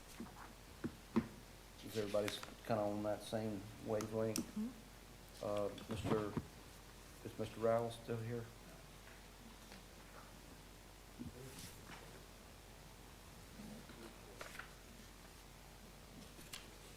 So for the beach ambassadors, State your I'm name. sorry, Minette Bruce, CFO at Walton County Sheriff's Office. So for the beach ambassadors, I know there's some flux about that. I think about a year, maybe a year and a half ago, the board assigned that to the sheriff's office. I know there's been some discussion, but at this point, there has been no change that it would not move from the sheriff's office. I'm not sure if what code enforcement is doing is augmenting, or if they're planning on a change for that, but we have not gotten any official change. So that's why we left our budget at the $1 million that we had last year. As far as the radio project, that was a 5-year project. And the total cost was about $50 million. We did get a grant for $20 million of that. We have funded through the past 2 years about $20 million, so there's still about $10 million there. We look at about $2 million coming from the BCC and about $1.3 million. So there is still about $1.3 million in the radio project. Those numbers are changing. It's taken us over a year and a half to get to contract phase, waiting for the grant and whatever. Williams Communication has had a 5% increase, so that's over $1 million that it's gone up. We found out another location, as we're trying to pin down locations, that we have to remove an existing tower. That's going to be another $75,000. So almost, it's not nailed down all the specifics. So the cost, we don't have a final total cost yet. But that's why, as you know, Brian said, things change as you go through a project. We're still working on that, so I don't think it was explained in here that part of that still is. Part of that radio project money was moved to buy vehicles. We have not bought new trucks for the beach, for the officers, the deputies on the beach. So we're going to put them on a 4-year rotation, is about how long a beach truck will last. And so 3 a year between traffic and beach officers would pretty much cover 4.5 years for those 14 people. And so that's what makes up that money. And then a little bit of that money was also moved to fund increases for the staff. And that's pretty much kind of how we saved our money by reallocating some of it. Any questions on any of that? Any additional questions? I would have I might have a question, and it may be a policy question, and if that's the case, and you don't have an answer, it's okay, but if we go back to, if we look at the money that was kind of set there to beef up the beach ambassador, or the beach stewardship program, or whatever it was that you guys were going to take lead on, a lot of that was done in original design because of the increased interest in the customary use implementation and the settlement agreements and the expected confusion and chaos that might exist through that implementation. Correct. Now that, I mean, it looks like there may be a path forward that goes away. If it does, would you think that the demand for that dollar figure would decrease? I would think it would, yes. Again, you know, that's between the BCC and the sheriff of what level of, service does he want out there. Anything else from Ms. Bruce? So if we have to move into that 10%, where would there be some of that, if we had required some wiggle room? I think Is that the from beach ambassador program? being a person, I would look at what we have and what code enforcement, is any of that duplicate? And, can look at that. I'm not sure what they have planned, because I haven't really been in that. And usually Melissa does some of that, and she said she hadn't gotten to that position yet where she started scrubbing it. But I would think, we would look at those two and say, one, where does the board want it to lie, whether it's code enforcement or the sheriff, and how much does they want in each area? Thank you. Okay. Any other questions? Thank you, Ms. Bruce. You're welcome. Ms. Morano?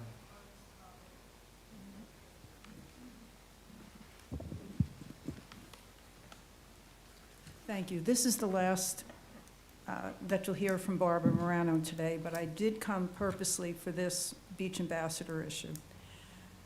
It's not unusual for me to say we lost something great, but we can't go back and duplicate what we lost. I stood up at the BCC meeting when they were creating this steward position by code, which in my opinion is just someone sitting under an umbrella in a beach chair, which is all I've observed. Now, when we talk about the sheriff's beach ambassador request, at that time when I spoke at the BCC, I asked for qualifications of the sheriff's beach ambassador. And by the way, it's called Community Service Officer Beach. That is the correct term that you're paying $1 million for. And you know what else you're paying for $1 million? I'm going to read it. You're going to assist motorists on public roadways and parking lots. You're going to perform crossing guard duties. This is what you're paying for. You're going to assist with funeral escorts. Now, what does that have to do with the true meaning of a community service beach? I can go on and on. And when I brought this up to the BCC, they did not want to listen, and they told me that that officer was there because it was with the settlement with customary use. So yes, I appreciate the representative from the police department saying she's going to look at this position, but meanwhile, you're putting $1 million into someone who's going to do a funeral procession. It doesn't make it prepare reports and appears in the court when necessary. I have the whole sheet. Nothing applies to what you think you're paying for. And if you want more information, I'll be happy to share that with you. And then as far as code goes, like I said, you've just hired people who are sitting in beach chairs with an umbrella. When you truly had a beach ambassador there, they were sweeping the steps. They were making sure the restrooms were good. They were walking from one point to the next, not sitting in a chair under an umbrella. I'm passionate about what we lost, and I'm passionate about what we need to gain. Because we do need to gain. The beach is the most important thing that we're all focused on. And we're spending this money, and you're not getting the bang for the buck. So thank you. Thank you, Ms. Moran. I think Mr. Rowell wanted to respond. Thank you, Chief Mr. Deputy Arnie Rowell. Rao, Walton County Sheriff's Office. First of all, let me say this. We appreciate your unwavering support for public safety. The dollars that you provide, not just to the Sheriff's Office, but to South Walton Fire, our partners, is crucial to providing the service we think is necessary here in Walton County, not only for the citizens, but for the visitors. Now, in regards to what Ms. Morano said about the Beach Community Service Officer, let me make some corrections there. The Beach Community Service Officer was created solely by the Board of County Commissioners in an effort, as Commissioner Drake has said, and he is correct, to deal with the customary use issues. It has been problematic. We just had the new law passed by the legislature, and you would have thought that things would have calmed down. It has not. In fact, it's probably gotten a little worse now. So having these beach community service officers is crucial to us providing the information that the public needs about where they need to be on the beach. Don't confuse our community service officers with our beach community service officers. The Community Service Officer Program is funded by the Sheriff's Office, not by the TDC. The beach community service officers are funded by the TDC. The next thing is, there is $1 million set aside for the beach community service officer. We do not receive $1 million. What we do is we invoice the county as we use that money. So the money belongs to you. So we may have $1 million set, or you may have $1 million set aside. We may only use 500,000 of it. So we're not given $1 million for the beach community service officers. Now, I will say this, because some people say, well, we've seen your beach community service officers in front of schools directing traffic. Yes, you have. Why? Literally no one on the beach. No one. So what do we want to do? We want to utilize that resource to the best that we can. Would you prefer them sitting on the beach with nobody on the beach? Imagine us get complaints about that, about they're doing nothing out there. So we try to utilize our resources the best we can. And if we're able to do that, does that provide a better service to the community? You bet. You think the citizens like that they're getting in and out of school very easy? You bet they do. So yes, we will utilize that resource. But again, don't confuse. Again, we use the word beach ambassador a lot of times. And even though it's interchangeable, the functions are different from what the beach community service officer does as opposed to what a county or code beach ambassador does. And and I'll have to let maybe Mr. Gainey talk or somebody else with code, but my understanding is the beach community or the beach ambassadors are really kind of a general overall informational person out there. You can go up and ask them any questions. They're standing there at the accesses, and you can chat with them. You can ask them anything about the beach or what's going on, and they're out there. The beach community service officers are riding up and down the beach, making contact with folks and providing them the information they need, that they desperately need, because there is a lot of confusion out there. I won't make any bones about it. There's a lot of confusion out there. We're trying our best to make sure they understand that. So again, totally different between the beach community service officers and our community service officers that do these traffic crashes, that help the public, that change tires, that do whatever they can to assist patrol. That is funded by the Sheriff's Office, not by the TDC. Any questions? Yes, you mentioned they help with crosswalk duties because maybe no one's on the beach at that time. Who schedules their hours? Why not, who's having them come in at 6:30 or 7 to help the school versus change their working hours to come in at 9 when you think people might be at the beach? I do not think we've had any of them added. You may correct me, I could be wrong on this, but most of the time they are helping in the afternoons is when they are helping, when they're letting out of school. I do not recall a BCSO being at a school at, let's say, 7 or 8 o'clock in the morning. Our CSOs, yes, they are there. Our CSOs are there. Any other questions? No, but I would like to say on the record that I appreciate the interagency cooperation. I think there should be more of it. I don't think that we should ever restrict ourselves if any agency of Walton County government if there is a sufficient need and we have resources to deploy it, I think that there should always exist a spirit of cooperation. Because otherwise, there's no way to really maximize that benefit unless you do. And let me tell you the benefit about having the BCSOs under the sheriff's office, communication. We have direct communication with them. They hear calls go out about problems on the beach, so if we need to send a deputy with them at the same time, we can do that. They can call a deputy. They don't have to go through a dispatch or somebody else and call the sheriff's office. And no, we have direct communication with them. That's a big benefit, a huge benefit of having them under the sheriff's office and to be able to work directly with the deputies and receive the same exact training as the deputies. So when they go out there, there's no mistake between the deputy, between the beach deputy and the BCSO, what needs to be done. So communication is key to this, absolutely key to this. Ms. Steele? My question, I think, is for Devin. I was wondering what the actuals were for this line item from 23, 24. Sure, thank you, and thank you. Anything else? Yes, I ma'am. have one question. Yes, Tim. For these positions, this is their only role, or are some of these also officers that work some over? The BCSOs? Yes. No, that's It's their their only only position. role. Yeah. thank I don't believe we've ever done any overtime with them, Okay. ever. Thank you. Could we do that if it was, you know, If there was a whatever? Yeah, need, we yeah. could, but I don't think, we haven't done any overtime with them, have we? Oh, yeah, Yeah, they'll get that's, holiday that's, pay. that's okay. But I would say this, if there was some unusual circumstances that we needed them out there, then we would use them. But no, that's not generally what we'd use them for. They have a set schedule and they work a certain time. Thank you. Yes. Anything else? Seeing none? Thank you, sir. council. Appreciate you. Thank you. All right, Ms. Edwards, we'll turn the show back to you. Did y'all get everything you need? I mean, I have everything I need. I just feel like, I feel the need to make an observation that those 4 items are just shy of $7 million as we talk about revenues coming down, expense to operate and maintain going up. Those things are gonna have to be looked at very closely, and I respect everything the sheriff's office does, but it would seem to me that there would be a way to combine, agreed with cooperative efforts, but to combine the efforts of the code enforcement person that's out there all the time and the sheriff's deputy, and somehow merge those so that it brings down the need for the FTEs.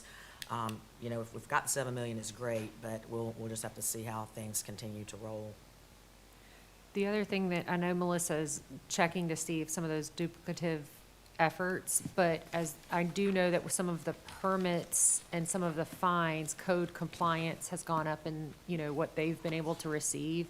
And so to what extent, maybe if we don't necessarily need to fund to the same capacity because they have a revenue source. So love to see some of that information as well. Did you guys want to hit any? You're recognized.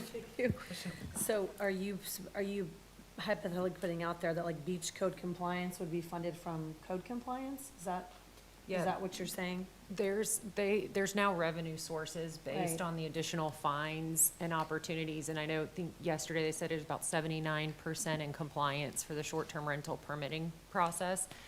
They have been issuing fines, so I think that there's a significant revenue source that they could potentially use some of those funds instead of relying on the TDC for that, yes. And, okay. Go ahead. I think the short-term rental revenue is just funding the department for the short-term rental ordinance. And the fines as well. I think that what I understood Josh to say yesterday was they are up to a level where they're now washing their face Yes. internally at their compliance level, but it is the face of his department to do that. It has nothing to do with beach. Anything else? Who's next? What's up next? All right, if we want to go back to the original, if y'all are good, because I know you're short on time, if we want to go back to the administration, go to the second line. So the indirect admin allocation, it's the fourth, page 4, it's the first real, full page of the department, of the administration budget. So the indirect admin allocation, that is with a contract with Maximus Consulting, and I was gonna just ask if we could briefly talk about what that is. It's over $1 million within the budget, and so I just want everyone to understand that. And then, I'm not going to go by each, but I wanted to point out several things that I think are really important for the council to understand. Right. Mr. Bagby might remember that started when his tenure was here. The county has a cost allocation provided by Maximus, who is our consultant, and they look at all of the services that are provided by the general fund, administrative cost, OMB cost, different services that the general fund provides to the tourism. And then Maximus provides a cost allocation study. They detail out those costs, and we budget for that, and that happens every year. Thank you. And I don't know, when we go through some of these as well, just for clarity, if anyone on the council has some direction as to the way that we might want to label these, so we have a little bit better understanding into, what some of these line items are. Okay, so going in, from professional services, so if you'll go down, Matt was able to pull some of that information over here. I want to make a note, so there's federal lobbying services, and so that's very helpful with our beach renourishment, and I believe it's $75,000. But I was unaware that we also pay $4,000 a month and split it in half with the county for a state lobbyist, which I think is extremely important as we continue to hear about more of the tourism tax. I know we're under contract for that, but I think ongoing reports is really important for us. Having direct line of communication for the lobbying is extremely important for bed tax collectors. So I don't know if we have that contract or what that looks like, but from my understanding, it's a 50-50 split with the county for all of Walton County lobbying. I know that for federal, it's Ballard, but you might be able to, okay. Heffley and Associates. Heffley Associates. So that is, I don't know, Devin, you'll have to clarify for me. So professional services, I know 75,000 of that is for the federal lobbying. Is the state also in that professional services, or is that in the subscription and memberships? Because federal, or Matt, because They both fall under that. They're under the professional services. So when you have it lined out under here with the general and appraisals, does it go under that? Or is the 70, I believe the 75 is for our federal lobbying services for the year. Or is that part of our federal and then a 4,000 a month? Or is it combined? It should not be combined. They both come out of that. What I did is I went back and I kind of looked at what we've historically billed against that. And so that all encompasses, let me just get to that real quick. So that encompasses the TDC attorney, appraisals, general, federal lobbying, and state lobbying. Those are all what we've historically billed under that professional services bucket. And So it is federal and state together, the 75,000? No, 75 is just federal. So is state under general for the 50,000? I don't know that it's really line item as an individual line item. That's just the bucket that it comes out of. We can certainly make that clarification if that's. Yes, I would love to have a clarification on that, because I do know lobbying costs go up and the county will continue to negotiate that. But, and then in general and appraisals, what else comes from that bucket of 50 grand? Get to that So if you real go down to quick. the professional Certainly. services.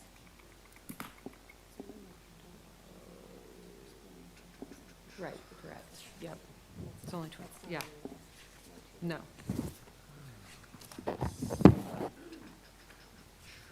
So, and then in total, that's the 155. So you have 75 and then a 24 for lobbying. Yeah, there should be.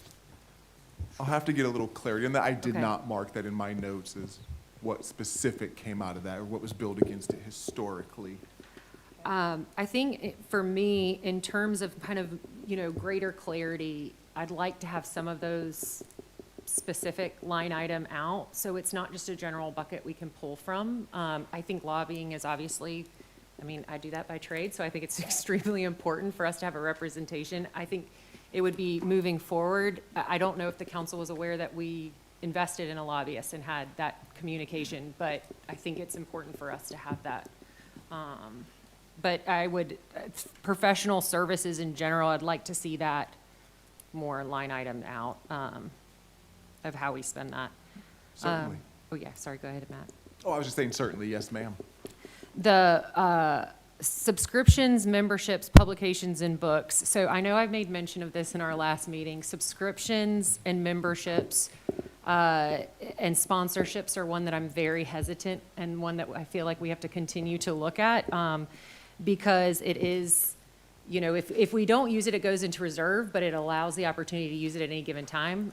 You know, to Jennifer's point, I'd like to see some of that money maybe move to other community, or however we can spend some of these in these different departments. So, 120,000 for that membership into subscriptions.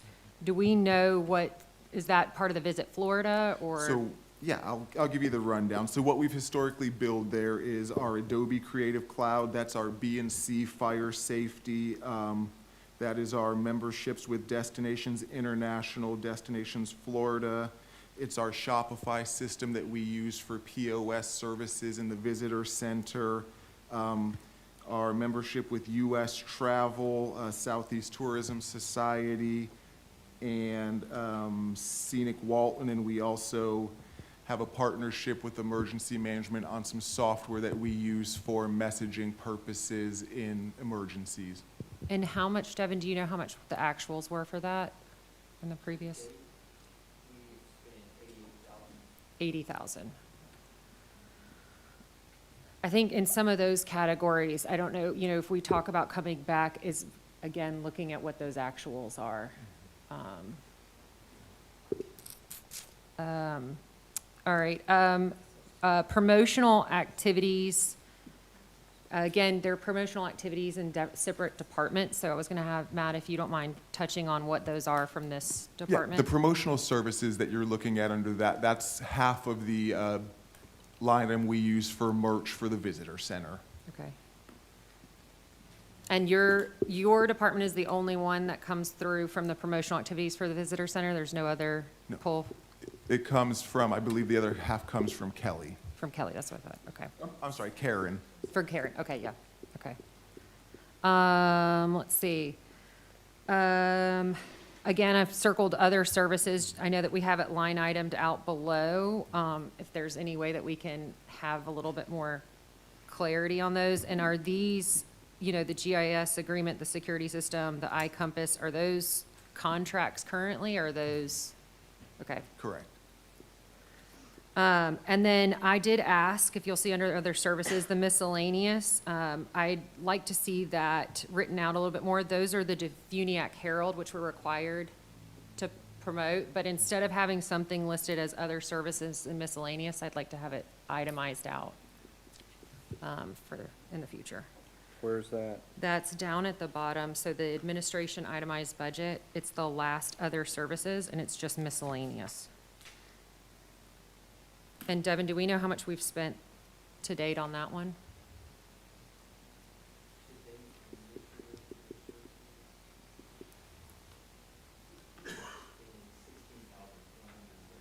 Yeah. And I do know, because I sign off on the EALs for, it is expensive. But the 30,000, we might need to look at as well.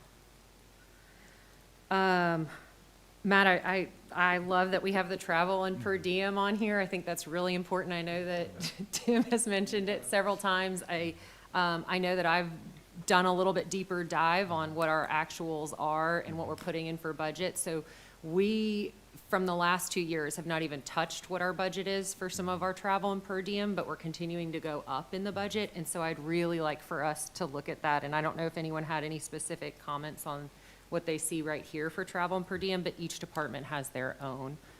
I'd actually have to pull out what I had found from before, excuse me, for some of my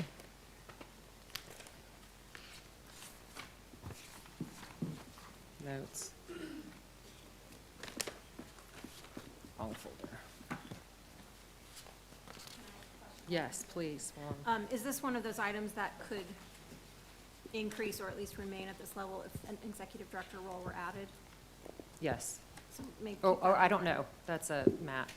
Yeah, I mean, I just think don't want to that's, budget too low if right. we have another admin role.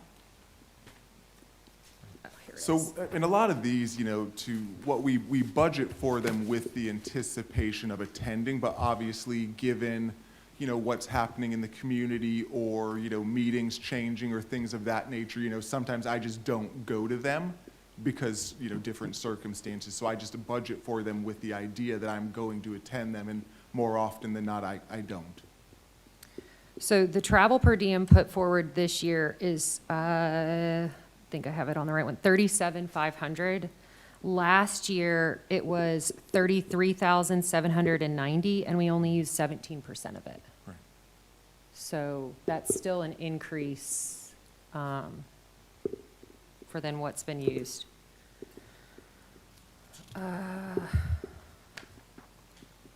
Those were some of my main points. I know I mentioned earlier the sustainability and stewardship coordinator. Personally, I have a little, if we have someone at the county level, I'm worried about putting someone in that position to kind of be more so a figurehead instead of working together with the county. But I certainly want to look at it more so from the aspect of Brian has what he needs in his department, since we had that beach ambassador individual there prior to. And I know that I don't know where you have landed for your deputy director. I know that it's at the county level, but if there's an opportunity for us to add an FTE, I don't know if we're able to do that. But those are my big things on the administration side. Is that FTE in the budget? Deputy Director, Yes. it is. Oh, it is, Perfect, okay. thank you. It's in the budget and it's in the process of getting hired. Perfect, thank you, Brian. Is this where we need to discuss the budget? Is this where we need to discuss adding the executive director role? Yeah. I mean, but we're not adding it to this line item now. Well, yeah, we talked about that earlier, because when Commissioner Drake was talking about it, he's gonna get with Matt's gonna go with Okay. county HR to get because every job description is gonna have a range of pay. Right, So right, he was okay. gonna get that and bring that back, I'm assuming, hopefully to our meeting next week, that we can talk about. Oh, one other question I had. So for the professional development, we have training as a line item budget, and we have professional development. And so I just wanted clarity as to what constitutes either or. So the training is actually for the registration. That's what, only the registration cost comes out of that training budget, that line item. So then the professional development is what I kind of allocate in the admin budget for other staff. Okay, so, because I know I signed this year a couple EALs for some staff to do some leadership training with the chamber. Correct. And I think, correct me, are they the individuals that are at the shop? There were 2 or 3 individuals who did it, So I we think, just had recently. Daralisha Kelly from our department went through, as did Samantha Spain, who is the tourism-specific HR generalist. And so would that come from the professional development? So Daralisha would have come out of the communications budget, which Nicole allocates for her individual team. This is allocated for the administrative staff, if anybody under the admin side. Right, but if they were to go to the chamber, that wouldn't be training, that would be the professional development. Yes, Okay. ma'am, correct. Okay. Sorry, yes, ma'am. Okay.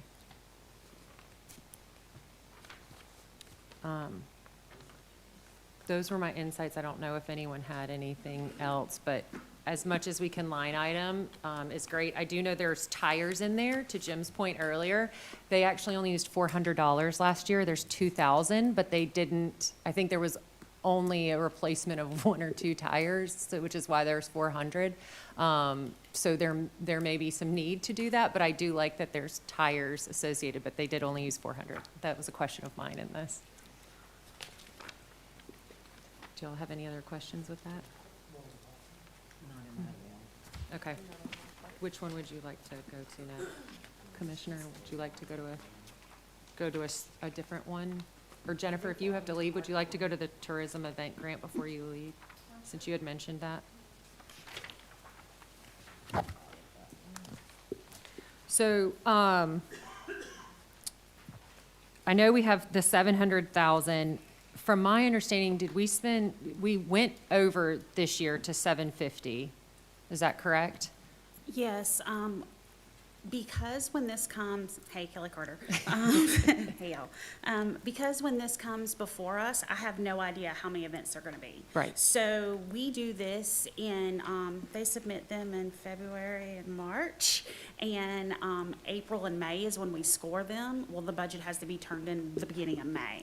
So I just kind of look at, I kind of look at the number of things we have. I look at, like, if we were to fund all of them, where we would kind of be, and at what level would we fund them.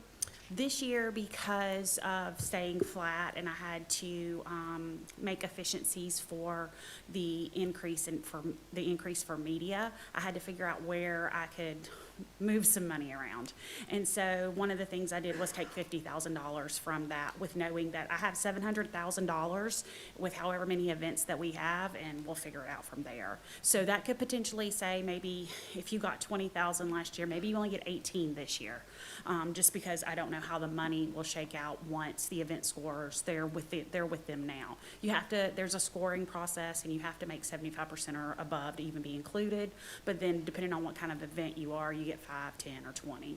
But Matt and I talked, and if we need to dial that back, maybe instead of 20, it's 18 or something like that to fit in with that $700,000, we have to do that. Now, we don't always use that money every year because I have no control over it. So you go out, Jennifer, you spend $20,000, if that's what you are awarded, to do the Songwriters Festival. I'm counting on you to spend it all. I'm counting on you to spend it properly, and I'm counting on you to show me the reimbursement so that I can give it to you. If you come back and you only spend 10,000 of it, that just sits there, because I can't reallocate that money to anywhere, because that money was allocated for that. But we always want to make sure that we have that money allocated so that if something was to happen, we can make sure that we can pay those people, because we've promised them that if you do the things we say to do, you'll get the money. And one of the things, we always bring that back to, that and the media plan is something that we bring to you all. We'll bring to you next time, and then we'll take it straight to the BCC. And I'll ask for those two things to be approved beforehand. The media plan, because I need to secure those rates. The event grants, because if you have an October event, you need to know you have $10,000 to advertise for it. So I do that ahead of time, and we just make sure that whatever we would do with the budget, we don't touch those two things. But with having to stay completely flat, I had to figure out where that 7% was coming from. So I took it from various places. So I just wanted to draw attention to that one, since it was a difference, and you had mentioned it before, and we had said that it's a value, so. It's a great value. It's a wonderful program. I'm sure if you gave me $1 million, everybody would want it. But, with having to be flat and trying to be, not greedy, trying to make sure everyone that applies that actually puts heads in beds and brings overnight visitors, that we can actually help them with what they're doing. And it is a reimbursement process. That's why I don't know. We don't just give you $5,000 and tell you to do it. Jennifer can tell you how rigorous it is to get the money back. So that's where we are with that, Jennifer. And I've mentioned in a meeting before that there are benefits to the TDC for being associated with these events, including ticket packages and a lot of branding. So even at the $5,000, $10,000 level, the TDC or the tourism department is very, the branding is very strong. Yes, there are some things that it's advantageous for us to be a part of that you might not put more heads in beds. One of the things that I can think of that's advantageous for us to be a part of, and I don't know that they could add another single runner, is the half marathon at Seaside. They're pretty much tapped out, but that's such a good PR initiative, and that's such a good marketing initiative, and it goes to so many people. It's really great that we're associated with that Seaside event, and that Seaside event's associated with us. So there are mutual things for each of us to do that. Additionally, for those events, we also provide product and stuff like that, like cups or lanyards and those kind of things. And it says it in the product development, like branded things for events. I do think, I understand, and my organization does receive funding through this program, so, but I'm very, very familiar with it for many years, and, as prices are going up for everyone, those funds remaining flat and even decreasing, it's not going to help us I know. market the events any better, so. I understand. I'm just trying to figure it out within the money that I'm allocated, so. So I actually, because going back to the travel and per diem, we had, so in 2025, the budget was $30,873.93. Or not, I'm sorry, it was 50,000. We used 38% of that 50,000 at $30,873.93. So potentially, if we moved some of that, we could, correct me if I'm wrong, move some of that into that grant, or is there any way that we could wiggle on some of that? $50,000 for travel is, So my thing is, that's paid out of product development, which is paid out of marketing. Okay. So again, that one's not up to me, that's up to them about how we can put money across the, whether or not I could do that, because Okay. there's so many things that are considered product development that you're only allowed to pay for out of product development, and that's one of the things. Now, can we move something else and figure out something else? I'm the queen of that. Tell me how we can like economize. So. So going into that marketing then budget 2 pages before, you know, again, so promotional activities, other services, and pretty much all of this, we've gone, you know, we've looked at the budget prior to. But if we're looking at, because other services, I would like to have some of that listed out, just so we know. So Downs and St. Germain is $225,000. I can tell you what Oh, everything yeah, is. okay, perfect. And I've got it detailed out. I just don't think you have that portion, but I can make sure you get that. That'd be great. So, other services under, marketing, they differ from marketing to product development, but all of my stuff is kind of rolled in together. But that comes out of, we have Datify, which is what we use to understand our visitor, and we use it for media. We have Moseo, that is our texting program that sends out the texts. We have what we use for social media. It's a very small amount. It's like how we schedule posts and stuff. We also have influencer marketing tool, which is Clear, which kind of tells us what kind of influencer it is. Do they have these real followers, or are they all bots? We have Threshold 360, which goes out and maps all of our various places. Like they've mapped out all of the sales meeting spaces. They've mapped out all the regional beach accesses so that you can see it before you get there and you know what you're getting. Page Freezer, which we're obligated to have because of Sunshine Law, and we have to record everything. It's as a snapshot of everything we use digitally every single day. CrowdRiff, which we use for all of our digital assets to hold. Book Direct, which is how we go from us to Homeowners Collection to book. Key Data, which is Key Data. Downs and St. Germain, the Artist of the Year, which is $4,000. Marketing and new product development pay half of the PR fee, which is $90,000, and Simple View, which runs our website. So that's all, that encompasses everything for other services out of product development and marketing. And those contracts, are they usually 1 year, 2, 3? Are they? Most of them are 1 year with an option to renew up to like 2 or 3. And I call them every year and I'm like, okay, what's it gonna be? And I put in the exact amount of what it's gonna be. Okay, thank you. Okay. And then the subscriptions and memberships. So subscription and memberships is gonna be mostly in product development. And that's gonna be our state park membership. That's just so that we can, you know, do anything with the state parks. That we also have a membership with CAA. We have just a little bit of money in miscellaneous memberships. That's like if something new comes along, like Rotary or something that we wanted to be a part of because we wanna promote something there, we would do that. What's what would you allocate to that, like miscellaneous? It's got like $500 in it. Okay. Yeah, it's got very little money in it. Choctaw Basin Alliance, which has like $300 in it. Northwest Florida, which has $20,000. Obviously, our largest is going to be the Northwest Florida Beaches Council, which is the inter-partner relationship from Apalachicola to Pensacola, and that one's a $280,000 partnership. We also support Biophilia and Scenic Walton. is there any way we could get those line item? They're, out as they're well? line itemed in my stuff. I just, Okay, yeah. I don't know what you have versus what I Okay. have. I just have I'm whatever reading- the packet was outside. Yeah, I'm reading directly off of what I put in there, so I can make sure you have every bit of it. That would be great. And for the council to Yeah, also see. I can make sure anybody has every bit of it. if- And I do this for me because I'm the queen of like, oh, we spent $2,000 here. Yeah.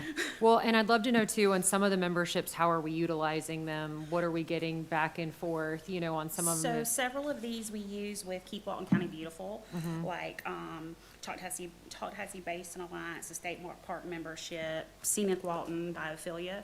We use that to make sure that we can go out and we can promote Keep Walton County Beautiful with that. And then they also help us with like volunteers when we have cleanups or when we have other things. And then we support them and they support us. So it's kind of like a back and forth partnership.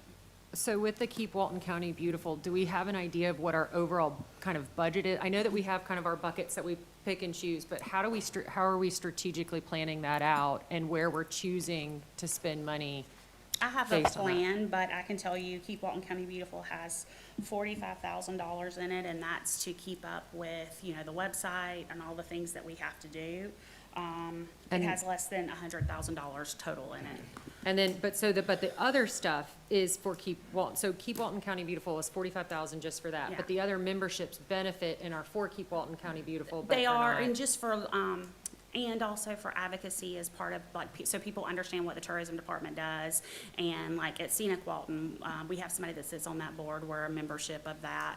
And, you know, when they're saying, oh, the TDC can pay for it, hey, actually, TDT dollars pay for this and this and this. And it's some of that back and forth advocacy stuff that we do.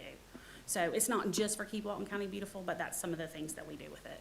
Could that person who sits on the board also be that sustainability individual? If they're already sitting on a Keep Walton, couldn't they just wear dual hats? She also has the event program. Oh, okay. I only have 3 staff.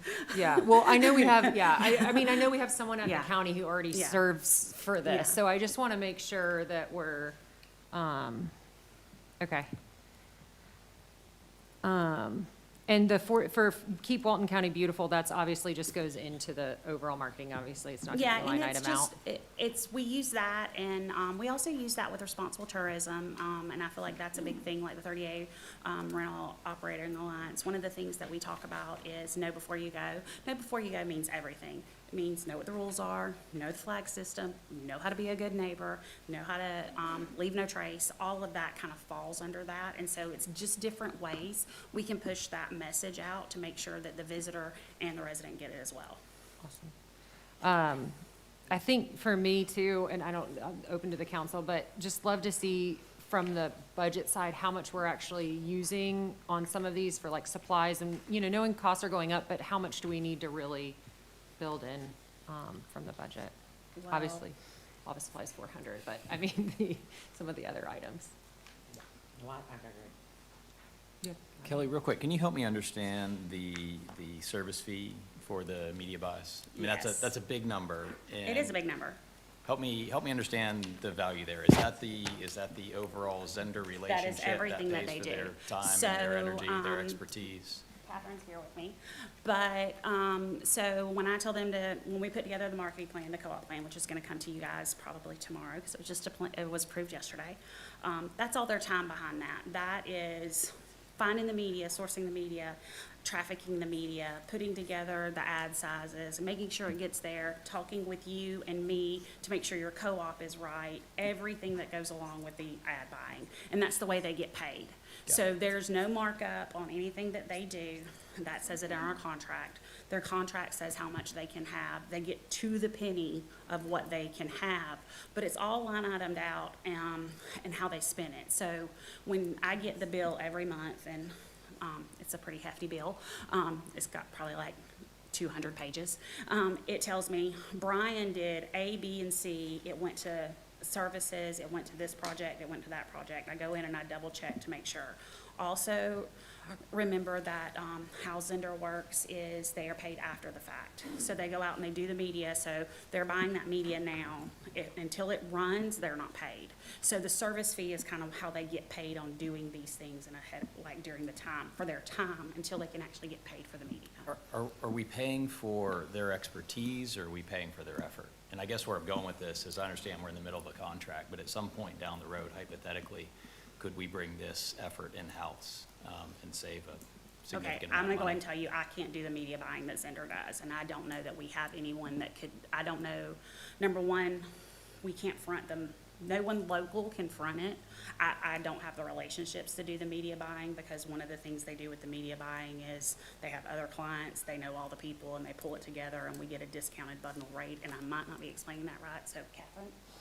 Sure, Exactly. I guess what I'm asking is there, and I think Zender does a great Yeah. job. I'm not trying to Yeah. detract from that, right? I'm trying to think for the long term for financial I mean, we can always sustainability. look at next time we do the contract, maybe it's not that percentage, maybe it's a different Well, or percentage. I'm wondering, could we hire 2 or 3 people in-house that are experts in this field, right, for half the cost of what we're spending on a third party? Just asking the question.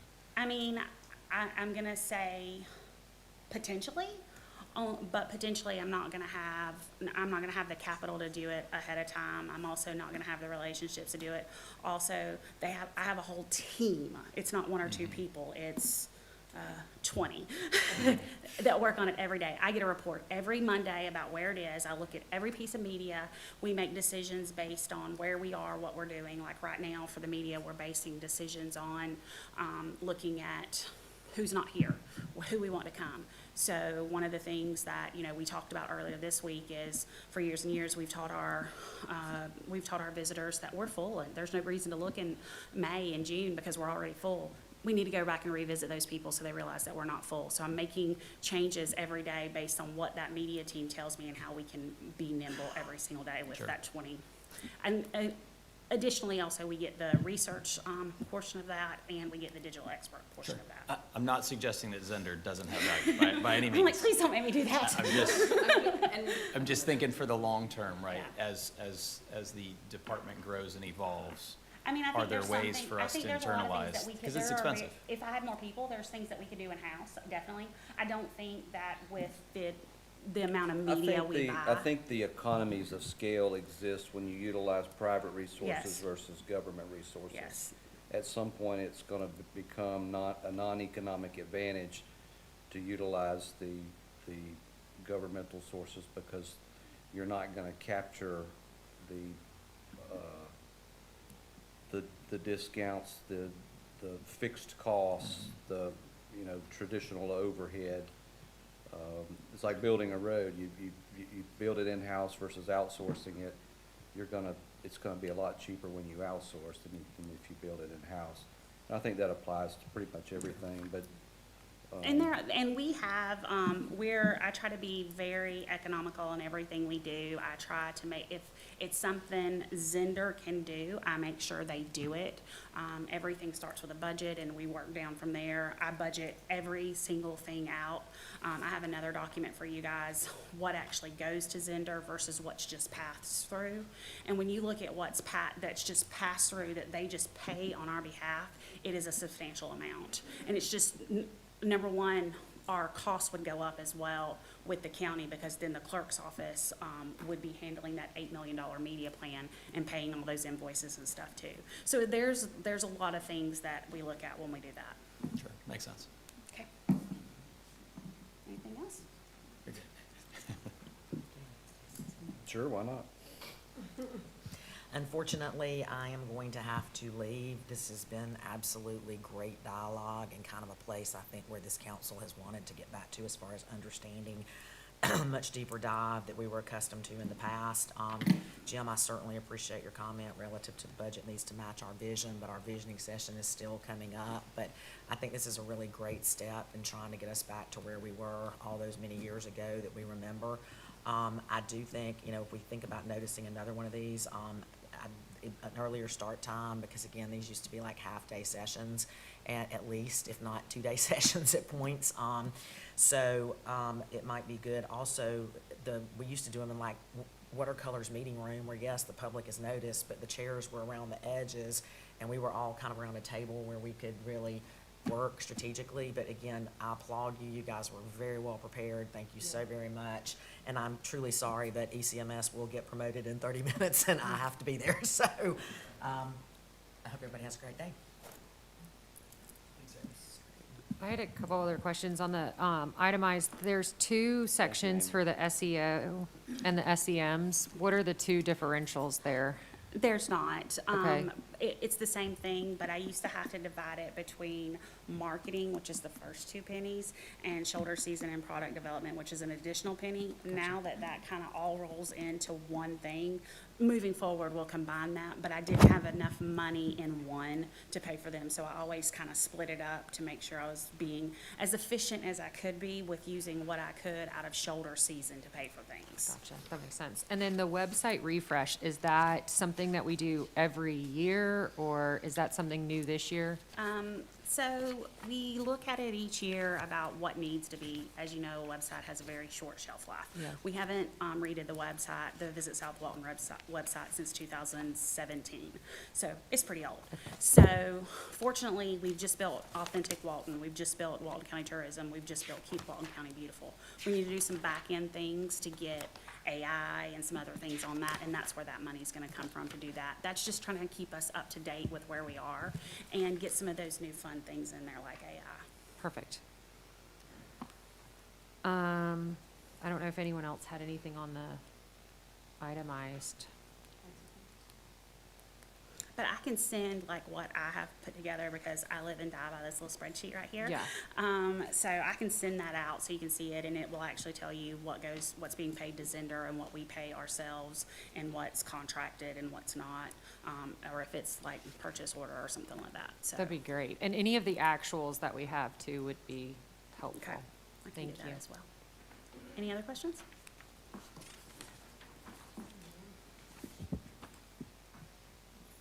Anything else? Mr. Bagby? Or anything else from the board? Seeing none. I have one quick thing. I'm gonna have to step out as well, but I just wanted to, in addition to the request for the additional lines on the overall budget, I think having an actual line in each category would be very helpful. You and I are on the same wavelength. I think that would be very helpful. Because then we wouldn't have to ask Devin every time. Yeah. Thank you. And thank you all for all your work. So I just want to echo what Amy said about, these used to be 4 hours long, but y'all are headed back in the right direction as far as taking back control and knowledge and oversight of what's going on in the organization. There's a couple of friction points, and this is probably, we're at an inflection point as the revenues flatten or even continue to go down a little bit, because all these things that we've been doing because we had all this money and it was just a great idea, now people are going to ask you to make hard decisions, or the BCC to make hard decisions, because, and I'll just give you an example. We have the high impact penny, generates about $10.93 million a year. So what y'all just have reviewed is in the sheriff's budget, the code enforcement, the beach ambassadors, and the lifeguards, that comes to $10,248,749. So you've taken the entire amount of the high impact penny that was added. Okay, and we're not refreshing, we're not building toward that future. The other thing when it comes to inflection point, what you approve in your budget, as y'all all know as private business people, reflects what you actually believe is important. Where you spend your money is where it's important. So just take this note. We're spending in this budget $3,250,749 on the lifeguard program. It's a pretty good chunk of change. On the tram program, the 60 tires again, we're spending $3,978,586. You're sending a message to the community. What is the most valued thing? Now, can you privatize some of the tram? Did the tram spend all that money last year? Whatever they were budgeted last year? I don't know. But you need to, hopefully in the year going forward, now that you're back on track on oversight of the budget, you'll start some policy reviews, specifically on the grant program that we discussed, because before we said, oh, this is to start up events, but some of these events, the TDC, and there's some good reasons, the half marathon might be a good example, but we weren't funding them to fund them forever.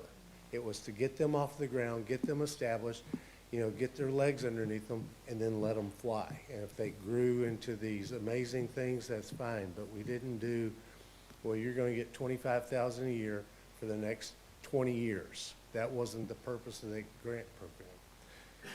The reserves, we used to have a policy, I don't know if we still have it, where we said, this is how many months of operating expenses we're gonna keep. This is how much money of salaries we're gonna keep, because storm comes through, wipes out everything.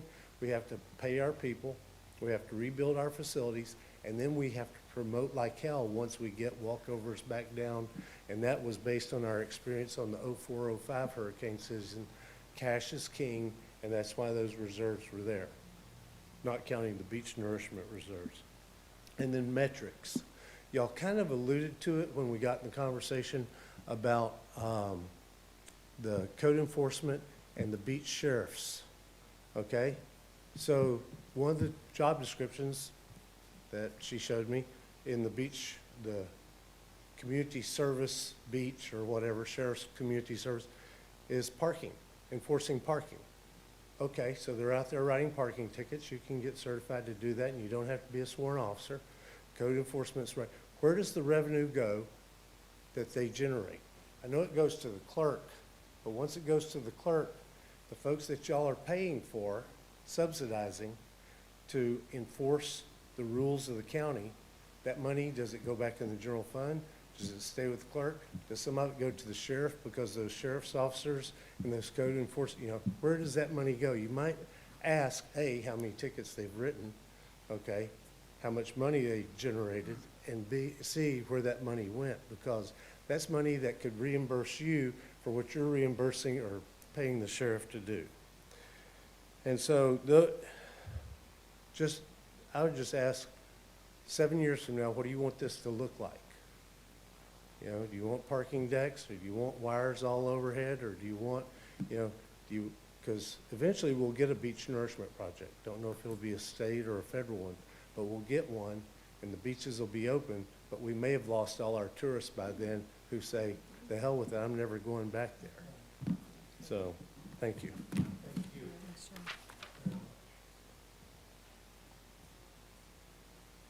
Mr. Killenberger? Unfortunately, I have to step out. I'm against a hard stop, take care of my daughter. May I suggest that we pick up this conversation at our regular meeting next week? Because there seems to be a lot more questions. We haven't got into half of the accounts. And I think it's been good discussion. We've already lost 2 members. And I would venture a guess that other people in here have probably some stuff they have to do. So does that seem fair to y'all? Sounds good to me. Okay. Let's see, I apologize. My wife's out of town right now, so I got daddy duty. And if y'all have young daughters, you know what that means. How do we establish a time of certainty to pick this up? So we have a scheduled meeting on June 2nd, right, or June 3rd. So it'll be incorporated into that? I say we start off with new business. Do we have ample time to advertise, or can it be included in the blanket advertisement? I mean, that meeting's already advertised. I mean, I think this is really just a continuation of what we'd be talking about anyways. Does the subject matter have to be included?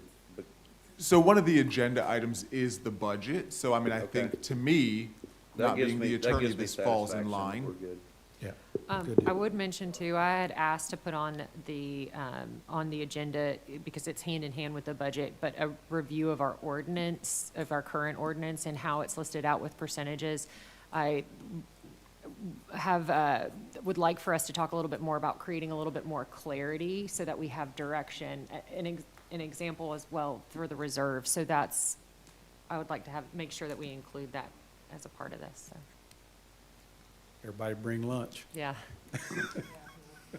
Show this y'all. meeting Appreciate it. adjourned. thank you.